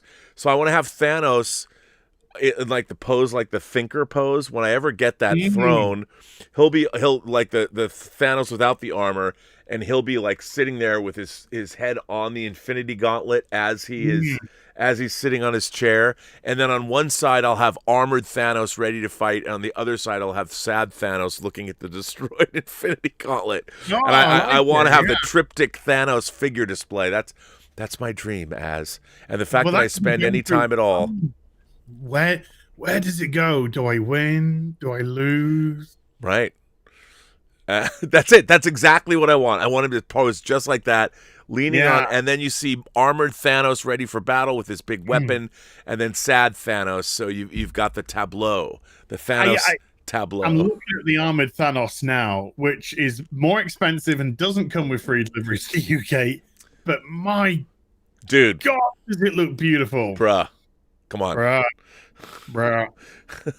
It's armored Thanos. It's got it going on. I mean, those Thanos figures are. But then again, why couldn't we have had an armored Thanos in Infinity War when he was badass as a character? I know. Well, he was generic evil man. But isn't he in the beginning? He's armored in the beginning, I think. When he first, or maybe not. When he first is when he's on the Asgardian ship, is he armored then? I forget. I cannot remember. And then, of course, they did make they made a Guardians of the Galaxy Thanos that actually, believe it or not, came with a chair, but he was too small. The scale was not right. So, believe it or not, I passed up on a Thanos with a chair, which a lot of people would say, like, "My God, Rob, how could you have passed up an action figure with a chair?" Star Trekker 58 sends in a super chat and says, "You devils, didn't even know about Jazz Inc. till I saw your live streams. Just bought the 6-scale Millennium Falcon cockpit. Gotta fill the seats now. Enablers." Bro, let me tell you about that Millennium Falcon cockpit. Mine is paid off. I have no idea when it's going to show up. I don't care. I just know that one day, I'm either going to get that Millennium Falcon cockpit or see No Time to Die before I die. One will happen. Maybe both will happen, and I'll be lucky, but you just never know. But yes, and by the way, Star Trekker, if you're going to buy anything from Jazz Inc., I think that Millennium Falcon cockpit is one for the ages. So, and I love the fact that now you have to buy, just do me a favor, don't buy sequel trilogy figures. Fill it up with classic trilogy figures. Oh, that's sacrilegious, dude. Yeah. Yeah, but that is one. The compressor.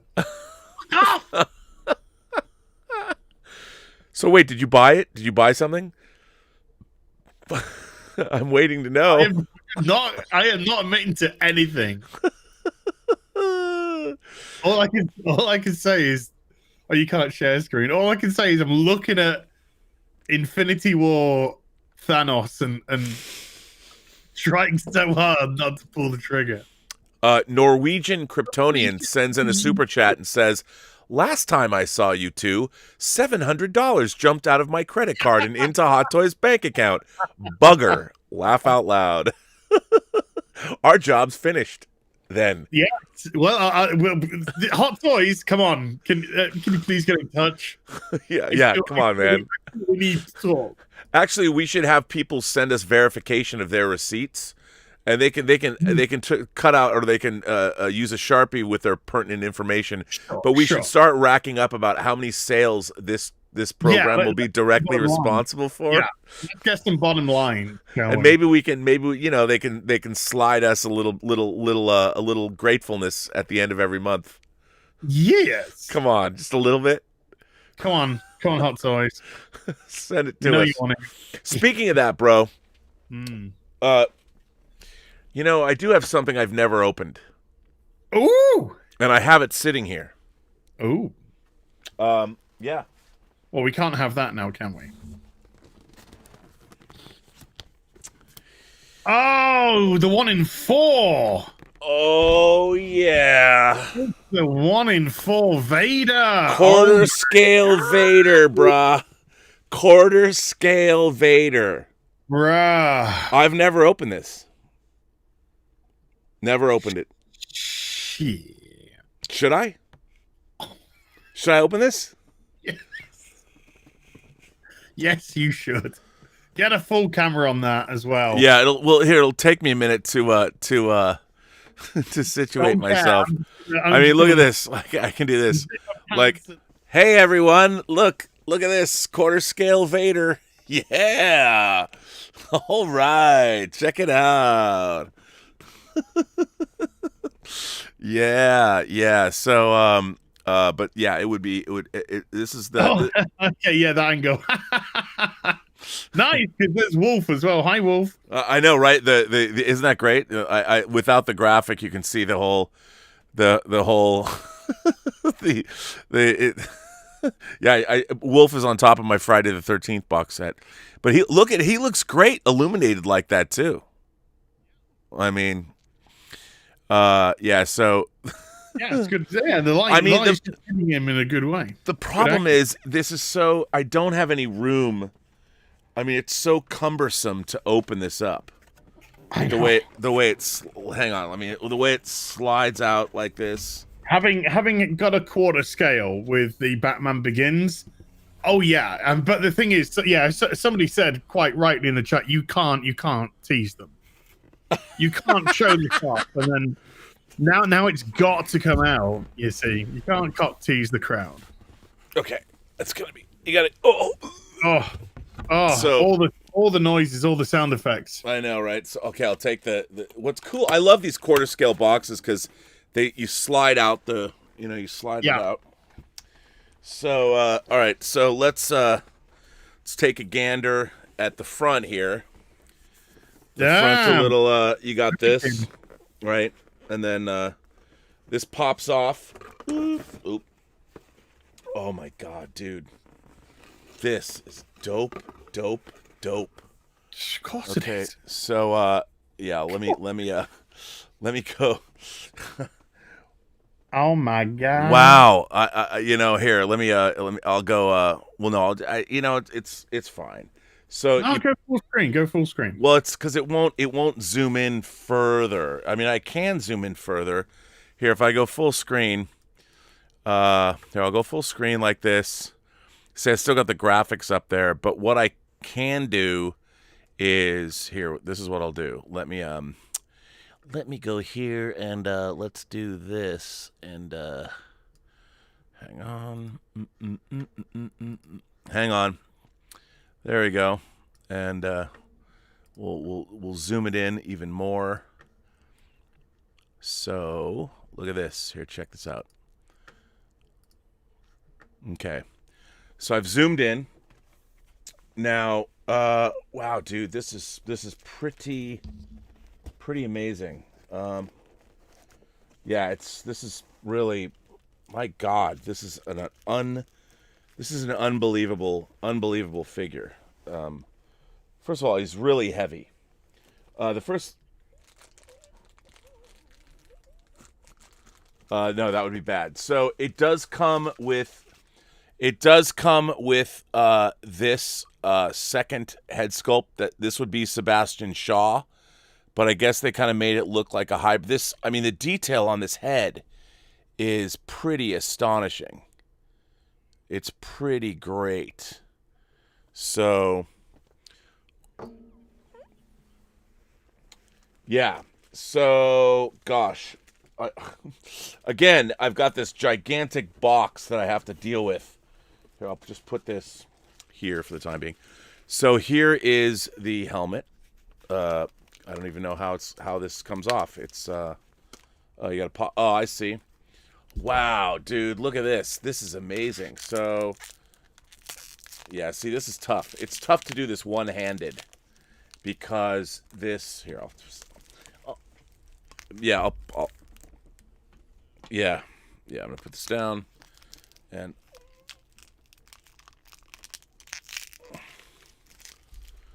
no, I would not damage it. As I'm looking at this, this is just really. Look, the one thing that Hot Toys does well is they pack up their figures very well. So, okay, this comes off. Now, this. Oh wow, look at this, dude. Okay, let me hold this up. So you've got the visage of Vader there, and obviously you can see and actually in the back what's even amazing is to look at this. To keep it okay, they even have they've cut paper in the back to keep it, the paint ops and everything okay. As I'm pulling all this out, people are like, no, but I'm not going to sell this, so it's like I don't have to leave this here. Oh, I can just take it off. Well, there you go. That makes it easier. So, well, look at that. There is no face there. So you could choose to you could swap out these heads if you wanted to, but who wants to do that? I don't want to do that. So, but you put, yeah. And what's cool is, this is all magnetized. So it's magnetized, and this is all great. I obviously I won't put the batteries in or anything like this, but you open it up, and this is quite astonishing. Let me put the helmet on. Yeah, this thing is. Wait, hang on. It's gigantic. This is a quarter scale Vader, and it is quite. There we go. This thing is like I'm putting right next to my face. It's hard to see in the light, but this is absolutely a stunning figure. And if you could, the quality, all of this fabric on here, like all of this here, this is all beautiful, beautiful fabric, and you can see this is all like pleather, and this is an astonishing figure. And again, it's let me pull it back out if I can, and I will do that. So let me back it up a little bit so you can see more. Boom. So this is, and again, the way that Hot Toys packs all this stuff up is great. So it would take me a while to really unbox this thing. There's people that have done unboxing videos of these figures before, but this is truly. What's amazing is I've had this figure. I don't know when it came out. Sometime in 2020. I don't know. Last summer, maybe. I don't know when this came out. I've never opened this until just now. Never opened it. That's how stupid I am. But so here you go. There and now. I haven't even delved into. What's great is even this, the cape. They keep it all. There's cardboard here, so they've kept it in great shape, and it's great because he comes with his hand here. It's I'm sure he's got swappable, but these gloves, even these gloves are not molded plastic. They're like pleather. They're movable. So this stuff is it's really really incredible. Now let me just set him down for a second, and I'm going to see what else is in this box because it has a badass stand.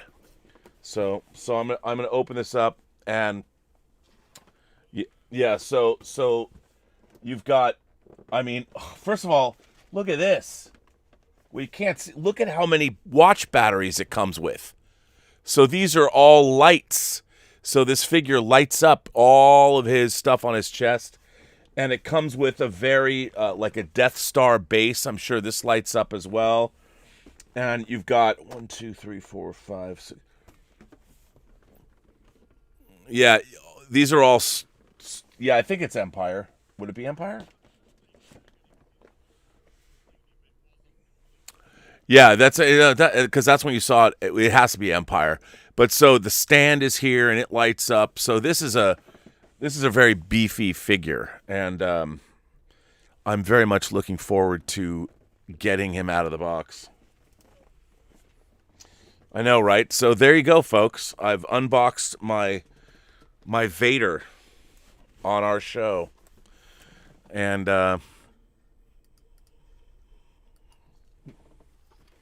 you make him a little. So I'm going to kind of, as we speak, I'm going to put him back.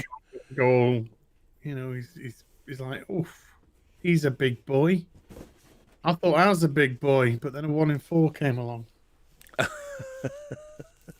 on, go on. So, yep. Little Annie is going back in his box. Little Annie, oh God, fucking hell. Little Annie! Don't call him Little Annie. Please. It's gonna cut your face off. This guy's just gonna cut your face off for a living. It's true. For a living. Damn! That is a huge, beautiful piece. Yeah, it's big and gigantic. And now I don't necessarily collect a lot of quarter scale figures. I probably have six or seven. Yeah, but I would. I mean, it's just because they're big, and what do you do with them? Well, yeah, I've got the Batman Begins, and then I've got another that's going to arrive sooner rather than later. Yeah, you know, there's that Spider-Man figure, bro. Mm-hmm. That Spider-Man quarter scale figure is unbelievable. It just looked too good. Yeah. And I never got the 1 in 6, and I really like that outfit. I never did either. I have not got any Spider-Man 6 scale figures from the MCU except Iron Spider. How are you thinking about the OG costume 1 in 6? Dude, you gotta have it. It's looking gorgeous. You gotta have it. Like here's my Hot Toys Iron Spider, which I know a lot of people don't like Iron Spider. I've always loved Iron Spider since the Civil War comic, and I love this figure. All of the arms, they're ratcheted. They're so yeah. I love this figure. I just love it. I think it's so great. But a lot of people just don't like Iron Spider. And I'm not a fan myself. Yeah, people don't dig it. Because it's just Iron Boy. I know, and I cannot argue with that criticism. Can't argue. Not wrong. But yeah, the quarter scale Spider-Man. Oh, it's amazing, and it's supposed to come out soon. Supposedly coming out this month. Yeah, supposedly. That and the base on that figure. I mean, that's as a quarter scale piece. You know, I've got a quarter scale Kamen Rider, which is the first Super Sentai figure from Japan. Again, that was from Enterbay that I bought about 10 years ago. And he looks like a grasshopper. So I wanted to do, and he's quarter scale. I've always wanted to do a pose with him and Spider-Man. So now I'm going to be able to put Kamen Rider and the quarter scale Spider-Man together in some kind of, you know, pose that I've wanted to see for 10 years. And now I can do it. Because we're all insane. Yeah, I love Spidey as a kid. It'd be great to have beautiful Batman Begins and then Spidey kind of contrasting with one another. Yeah, you know what? The quarter scale Batman Begins and that quarter scale Joker figure, the Dark Knight Joker, dude. And the quarter scale, I did an unboxing thing when I was at Collider still, and we unboxed a quarter scale Iron Man suit. Ooh. Iron Man armor. I think it was Iron Man 3 armor. Yeah, Mark. It was amazing. Look, the best action figures I think ever made are the Hot Toys die-cast Iron Man line. That it's too amazing. Too amazing. This is the problem. Gotta get everything. I know. Nowhere for it to go, but gotta get everything. I know. Give me. No, not give me. You gotta earn it. You gotta earn it. But give me everything. Well, I can't. I always wanted to delve into that Darth Vader. I never opened it. And you buy? How can you buy these things and never open them? I cannot believe that. As soon as my 1 in 4 Batman came, I mean, I actually had ordered and purchased a 1 in 4 cabinet case, I should say. Sorry, a 1 in 4 case, because I wanted that to be there ready for when my Batman came. Yeah, I wanted that out, and I wanted it protected. Yeah, immediately, and when you sort of touched like the pleathering on it, and you were just like, oh god, this rubber's just got to be immaculate. Yes, it cannot get dust on it, it cannot get damage on it. So it was get the Batman out. I just want it nice and simple, holding the Joker card like the end of Batman Begins. The stand was amazing. Boom, cabinet, but case done. Yeah. Box I know. There's in the cupboard. Well, I've got cases here. I got to clean them up and dust them off, and I want to put new lights in my cases, and I have some lights that I'm going to probably do that, and then put them in, and I want the Darth Vader there, and well, I did show the T1000, my quarter scale T1000. I do have a battle damage T800. Quarter scale. I got a quarter scale Boba Fett that met sort of a misfortune. Unfortunately, he met with misfortune. Yes, he fell off of a shelf, fell off of the top, and then the dogs didn't understand he wasn't a toy. Dude. Yeah, I know. It's tragic. So do you think they're gonna do a Black Cloak Luke from The Mandalorian season 2? Oh yeah, 100%. 100% they will, and it'll just be a variation of Jedi Luke. Yeah, with a black cloak. With a black cloak. Yeah. Maybe. Yeah, maybe not even a different head sculpt. It might actually just have the same. The only thing that might be different is the black cloak. So the brown cloak from Jedi, just go with a black cloak. Yeah. For Mando. But I can see that happening. Yeah. Star Trekker 58 says he's talking about his Jazz Inc. Millennium Falcon cockpit. He says, sacrilege, sir. I have no intentions of filling it with anything but original characters. I have 6-scale Leia and Luke in Endor clothing. Best I can do for now. Stubble McShave says the best way to troll Az would be to send him sequel trilogy figures. No. Return to sender. No, I say this with love. I would just eBay them. I'd just get rid of them. I don't want them in my house. I don't want them bringing my fucking vibe down. If I get a Gypsy Luke turn up on my doorstep, he's getting chucked up on eBay. No reserve either. No reserve. So if he goes for a penny, he goes for a penny. Now, what about? Would you get Rogue One figures? I wouldn't be averse to Rogue One figures at all. Yeah, I like the Rogue One figures. I would get those. I don't. Rogue One wasn't obnoxious. I thought the first half was boring, and then the second half was a nostalgia filled action film, and the second half was so much better than the first half. Right. Of the movie. But yeah, I mean, Jyn Erso was a wet paper bag. So was Cassian Andor. the character with the most personality was the freaking robot. All the wrong things which shouldn't really happen. Your cast doesn't.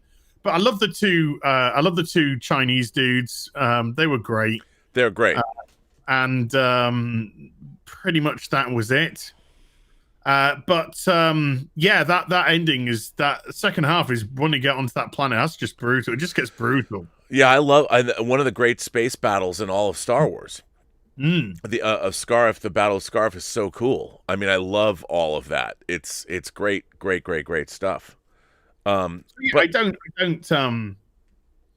don't have anything against Rogue One at all, and I do like the figure. Like the Shore Trooper. I thought the Shore Trooper was great. And Death also, Trooper. Yeah, stuff. Yeah, I've got a Death Trooper. And Krennic, I love Krennic. Krennic's a great character. I'd love a Krennic. I'd love a 1 in 6 Krennic. To be honest with you. Yeah, I didn't buy it. I should have. Again, I slept on that figure. No. Solo figures would get eBayed. Yeah, you know what? But those figures have sold well. I mean, they're sought after. I didn't get any of them, but what about a Mud Trooper? Would you get a Mud Trooper? No, Solo. No. No.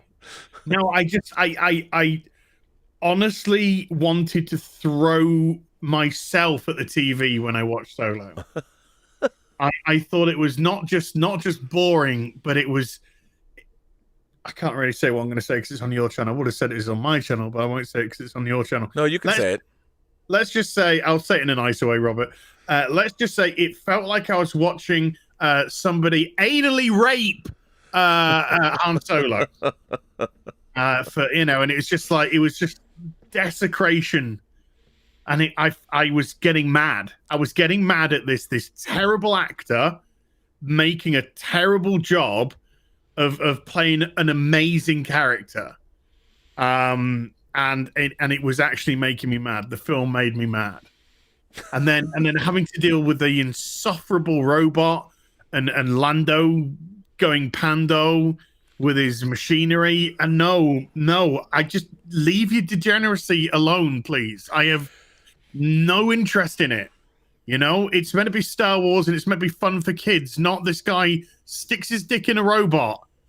Thank you. We don't need that in Star Wars. It was a little odd. I mean, I think of as much as I might be a horny teenager deep down inside, I honestly think that the Star Wars universe it can remain relatively chaste. I think it should.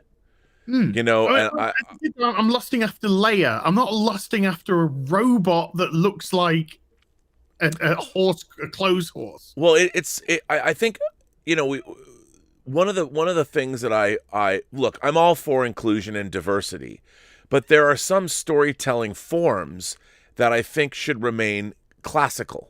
I think classical storytelling, the monomyths that we have, and go back and that Star Wars is not a place where necessarily it's a fairy tale, and like you said, it should be for children, and while you have diversity by showing it, but sexuality, there's a difference between that, because there's a massive difference between putting your penis in a toaster and having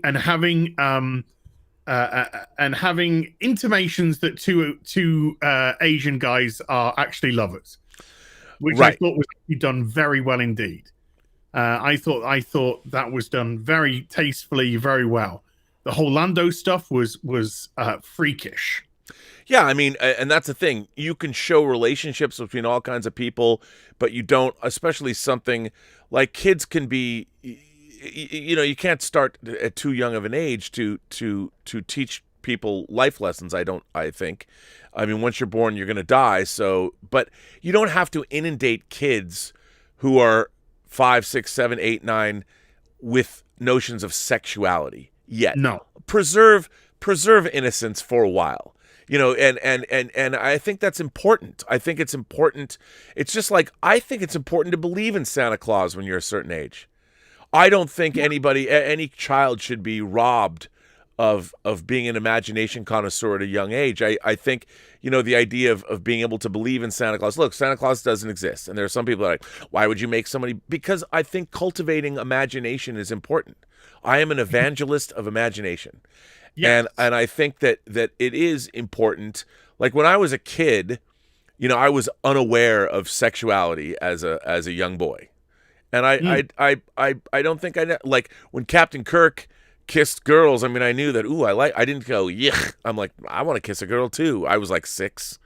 One day I want to kiss a girl. Yeah, one day I want to kiss a girl, and I was like, I like these girls on the. I didn't know what I liked. Women that were hippie and had cleavage. I didn't quite know why I did, but I'm like, Captain Kirk seems to know what Captain Kirk likes. I'm going to grow up and like, but I don't think that you need to be preserving a childlike sense of wonder is important. And I think that the Star Wars universe, and it's still about warfare. And while I love that scene with Bill Burr talking to that Imperial officer, I also was thinking to myself, I'm like, I really was conflicted. And I don't, have kids of my own, but I was thinking, I wonder as a parent how far they can push The Mandalorian for children and Star Wars. And I've watched The Mandalorian as a teen show. I do too, but it's still, it's for teenagers and above. I agree.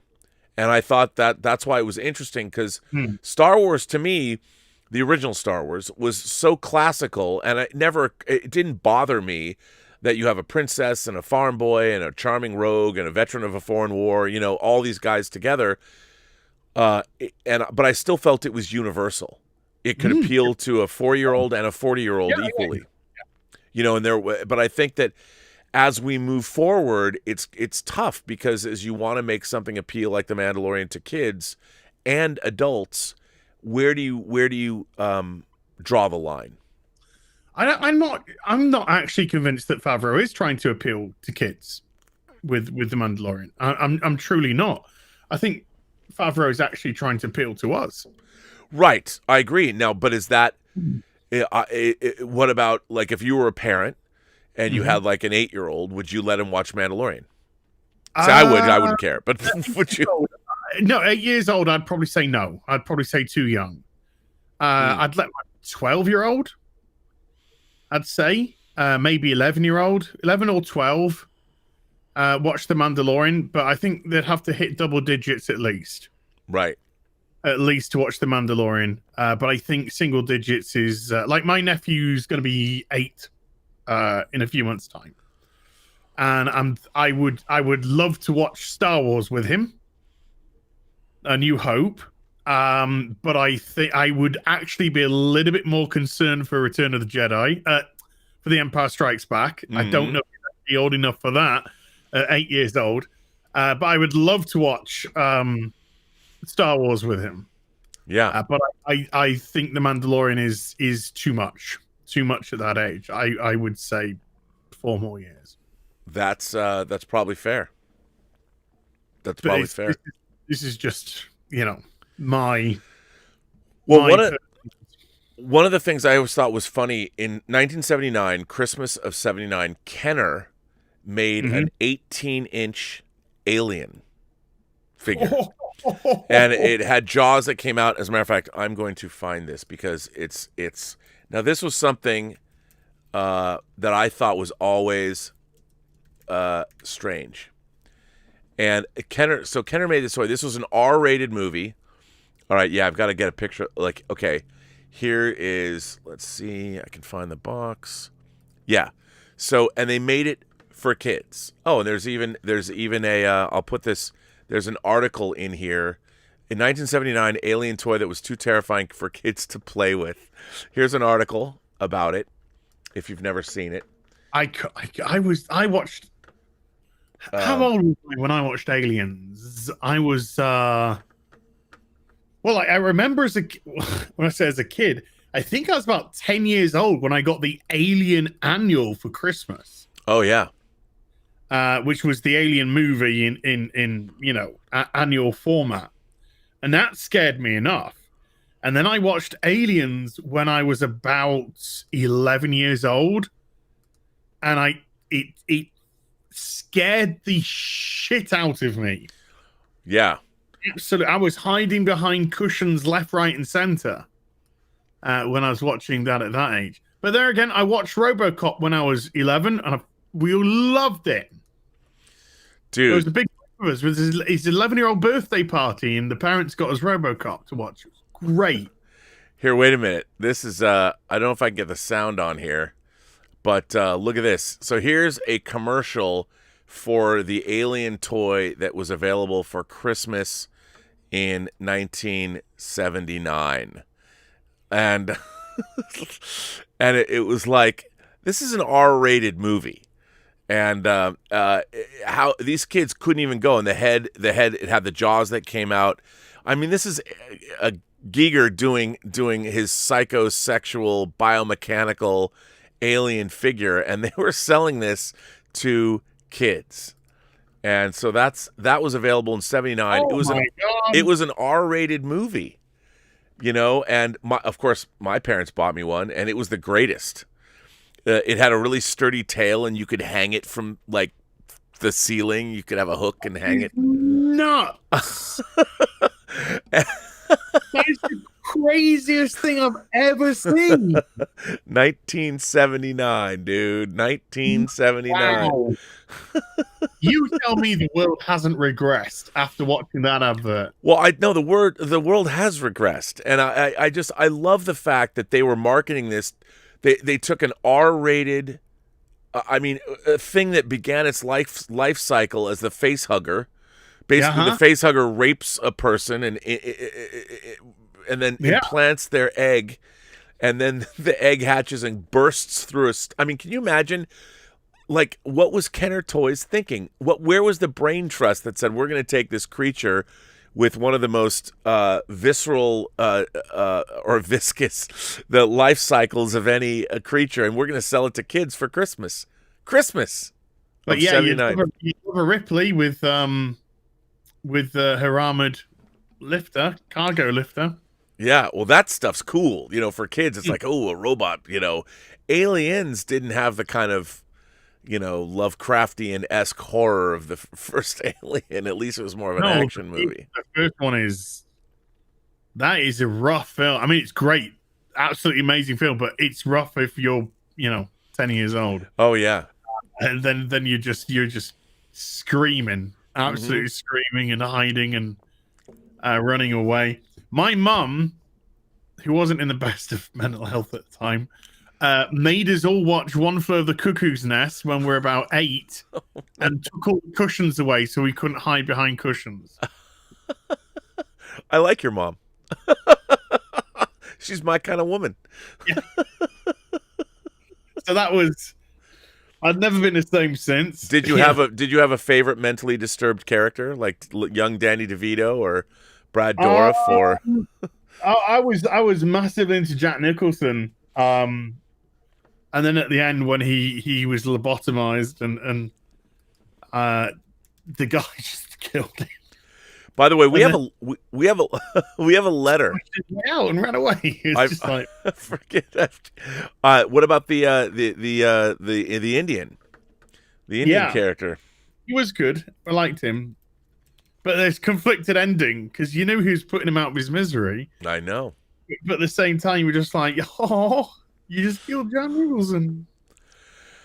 So we have a letter. The Nurse Ratched. Oh yeah, which they've got the Netflix show on with her now. Have they? There's a Netflix show called Just Ratched. I think that's all about her. Oh, it's her backstory. So we have a letter. We have a letter. Person. That I've been meaning to read. And this letter comes from Enterprise H, NCC 1701H, a longtime viewer of my channel. And he says, those who toy with the toys. Greetings. I don't know if Justin will be joining you again, but I had a question. What if a sculpt already exists?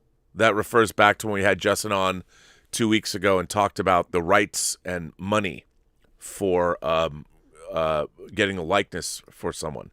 What if a sculpt already existed? Would that lower the cost of entry for a company to pick up a statue or a toy?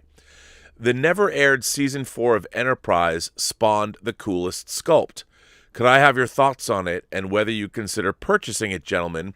I present to you the Kzinti, and the sculpt was done by Clint Bergen. Now, the Kzinti, sadly, I don't know where this maquette is right now, but maybe you do, given your vast Star Trek knowledge. Now, let me show you what this is. First of all, here's a sculpt, and I'll put it up. This is actually Jimmy Diggs. Jimmy Diggs worked on Voyager. He's somebody that I actually know a little. I've known for years. And the sculpt he has there is of the Kzinti. The Kzinti was a race of cat-like beings that was introduced in the animated Star Trek episode Slaver Weapon.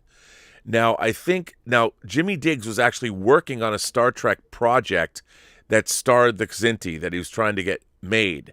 And I think this maquette was actually done for his Star Trek project, so it's not canonical. But that's what he is. That's what NCC 1701H is referring to, Enterprise H.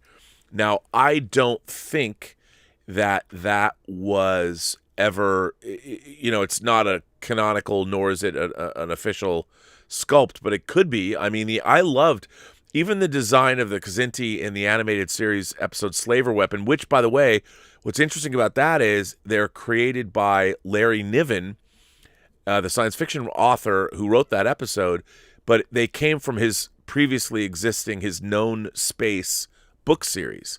So he had created this race and then wrote them into Star Trek.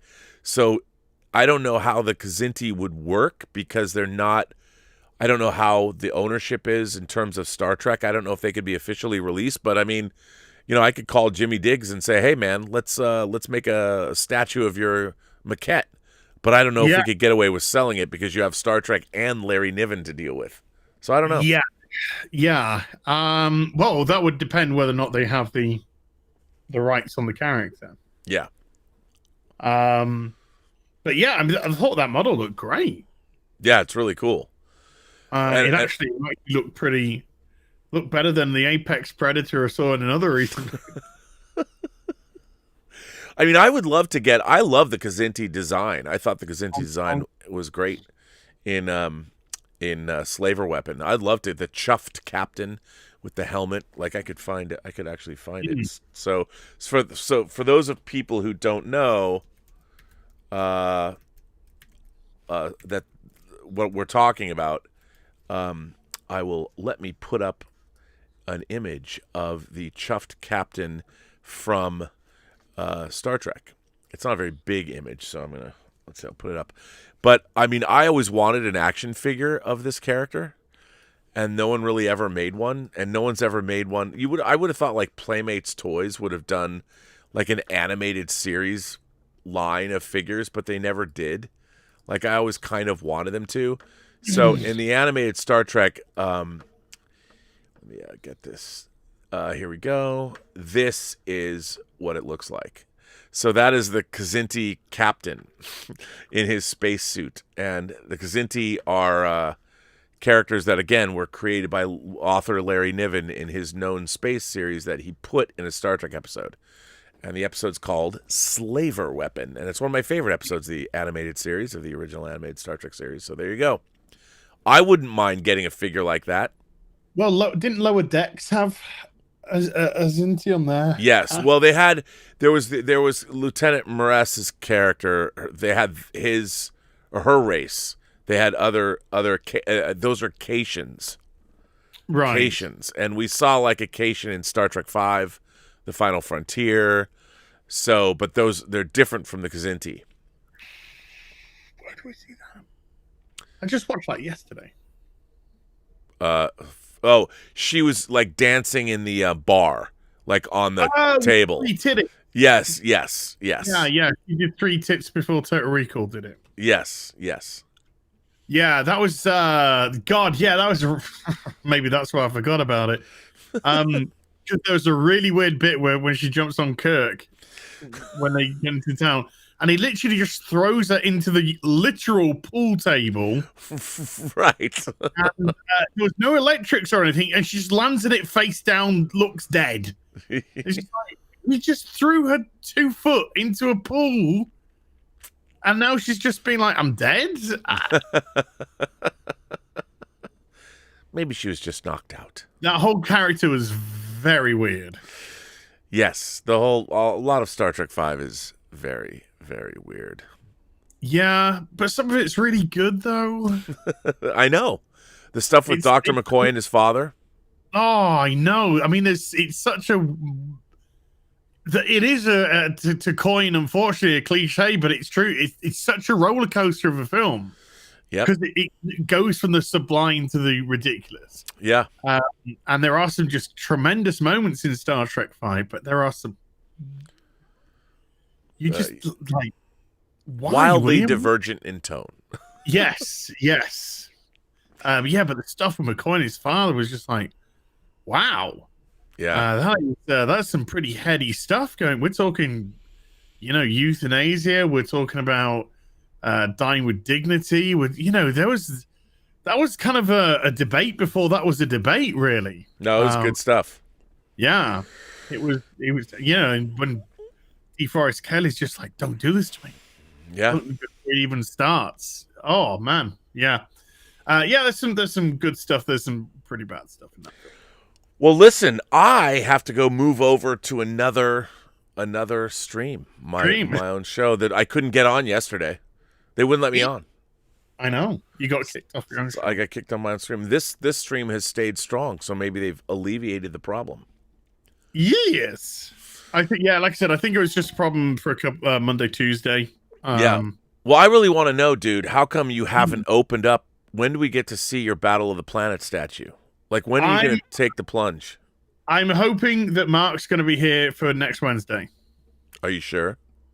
I'm not sure, but I'm hoping, because there's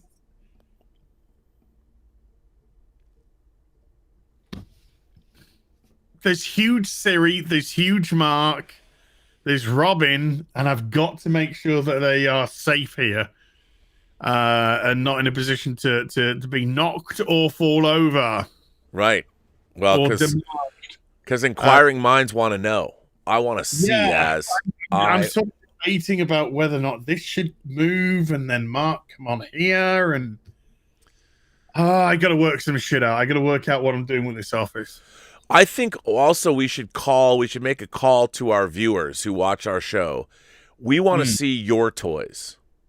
Yeah. We want to see your figures, your collections, or as Justin would say, your figures. Send us your figures. And we want to see pictures that we will show. Or even video. We could play video. I could play video from your collection, which some people used to send me. And I would love to see what you guys have, how you pose figures, what do you collect, what are you into.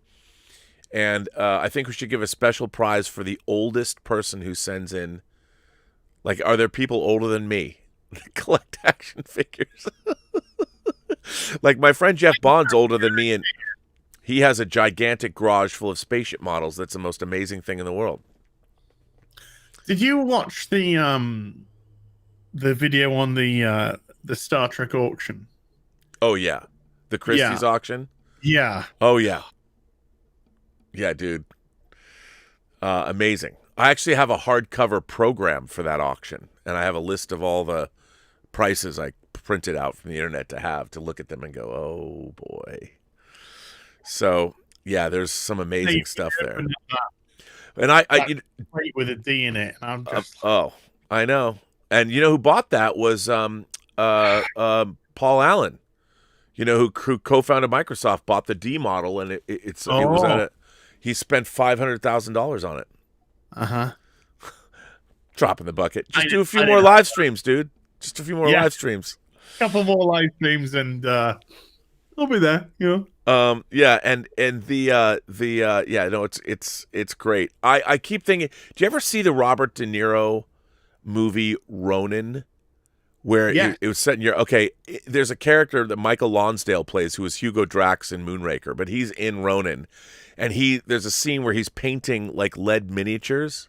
and he's got this gigantic like battle. I don't even remember what the battle is, but it's this, and he's an older dude, and he's sitting there painting his little, and he's got this gigantic landscape. I'm like, there's got to be somebody who watches us that's like that is that guy.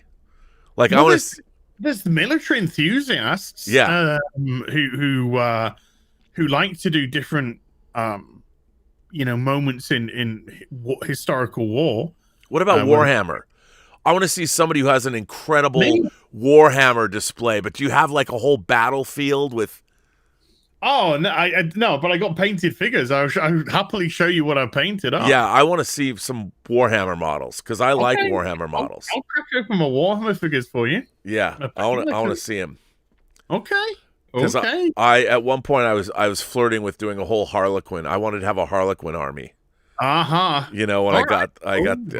thought that would be I want to see him. And those Warhammer models. Come on, man. Yeah. Don't hold out on me. I've all right. Okay. You're gonna get it. I want to see him. Yeah, I mean, I think it's time. We need to see some Warhammer 40K in here. Okay. Because that's something I don't have any of. But I'm just gonna warn you, it's plastic crack. Have you ever done a figure painting video, a tutorial video about painting figures? I did painting streams. Oh, you did? Are they on your channel? Yeah, they'll still be there.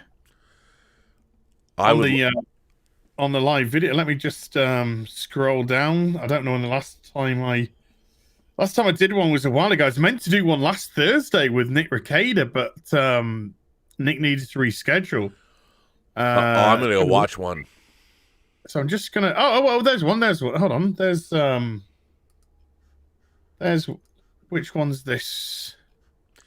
By the way, I forgot to say that you said your Mandalorian child came in. It's coming in this week. It's hot toy, but it's coming in this week. I ordered mine again almost a year ago. Now my order, I'm looking at my order because I haven't got a notice from them. I'll bet you they had to do multiple orders of it because mine says it'll be in between April and June. But yet it says that this was originally going to be available. It says estimated arrival January 2021 to March 2021. But then my order says April because I ended up ordering this Mando late, so it's probably in a second batch, I would imagine. Oh. I know, man. This happens. What are you gonna do? What can you do? I know. I got it pretty much immediately. So yeah, Mike. Where's the email? Just have a quick check now. Here you go. Sideshow. Dear me, you're the Mandalorian and Child Deluxe collectible set will be arriving into our warehouse in approximately 3 days. Your final is scheduled for Friday the 15th. Please review your order information and make any changes through your online account prior to Thursday the 14th. Yeah. Nope. That I did not get that notice, so mine won't be coming until later. Sorry. Oh well. Sad. Tell you what, I'll show you on Wednesday if it arrives. It probably won't be here by Wednesday though, because if it's coming in on Friday, then it'll be like preparing to ship for 2 days. So probably Tuesday I'll get with shipping. It'll probably come like Thursday, Friday of next week. Yeah. Well, we've been almost on for 2.5 hours, dude. Yes. 2.5. Gone in the blink of an eye. In the blink of an eye. Well, listen, I'm going to jump off. We'll end our stream, but I want to thank everybody for participating. Once again, Boys with Their Toys. I want to thank my moderators, starting with Mike Bodden and the Richard, and who else is here? I saw that Purple Valkyrie was here, and Joshua Levesque is here, and Robert Pariso is here, and thank you, boy. Bunyan Snipe is here from the UK. So thank you, gentlemen and lady, for moderating. I appreciate all of that, and I want to thank everybody for sending letters, sending super chats and tips for supporting the channel. Thank you very much for doing that. And it's just crazy that people watch us talk about toys. I feel, maybe this is the one thing that's keeping me going is my youth collecting toys. Keeps me young. But I want to thank you, especially for providing. I mean, it was your idea to do this, and we've been doing it. We thought it was going to be a one-off. One-off, yeah. Now here we are, 8 shows later. Dude, we did 2 this week. Yeah, 8 shows later. We've done 2 this week, Monday and Wednesday. 5 hours of talking about toys. I mean, I gotta make my Robservatory more accessible so I can actually get up and walk around and get things and bring it back and go, hey, look at this. Yeah. So soon that will be coming soon. I'll get some more equipment where I can walk around and with a manual switcher. But so I guess we will end the 3rd episode of my show, which means we started on your channel. So I'm sure it's been 8, so I'm not sure. I'm sure this is the 4th, not the 3rd, No, it's the 3rd on my channel. This is our 6th show. I thought it was more than 6. No, because I've done 3 on my channel, and you must have done 3 on yours. Have we done more than 6? 6 weeks? There's Hot Toys 1. There's Hot Toys 2. There's Boys and Their Toys.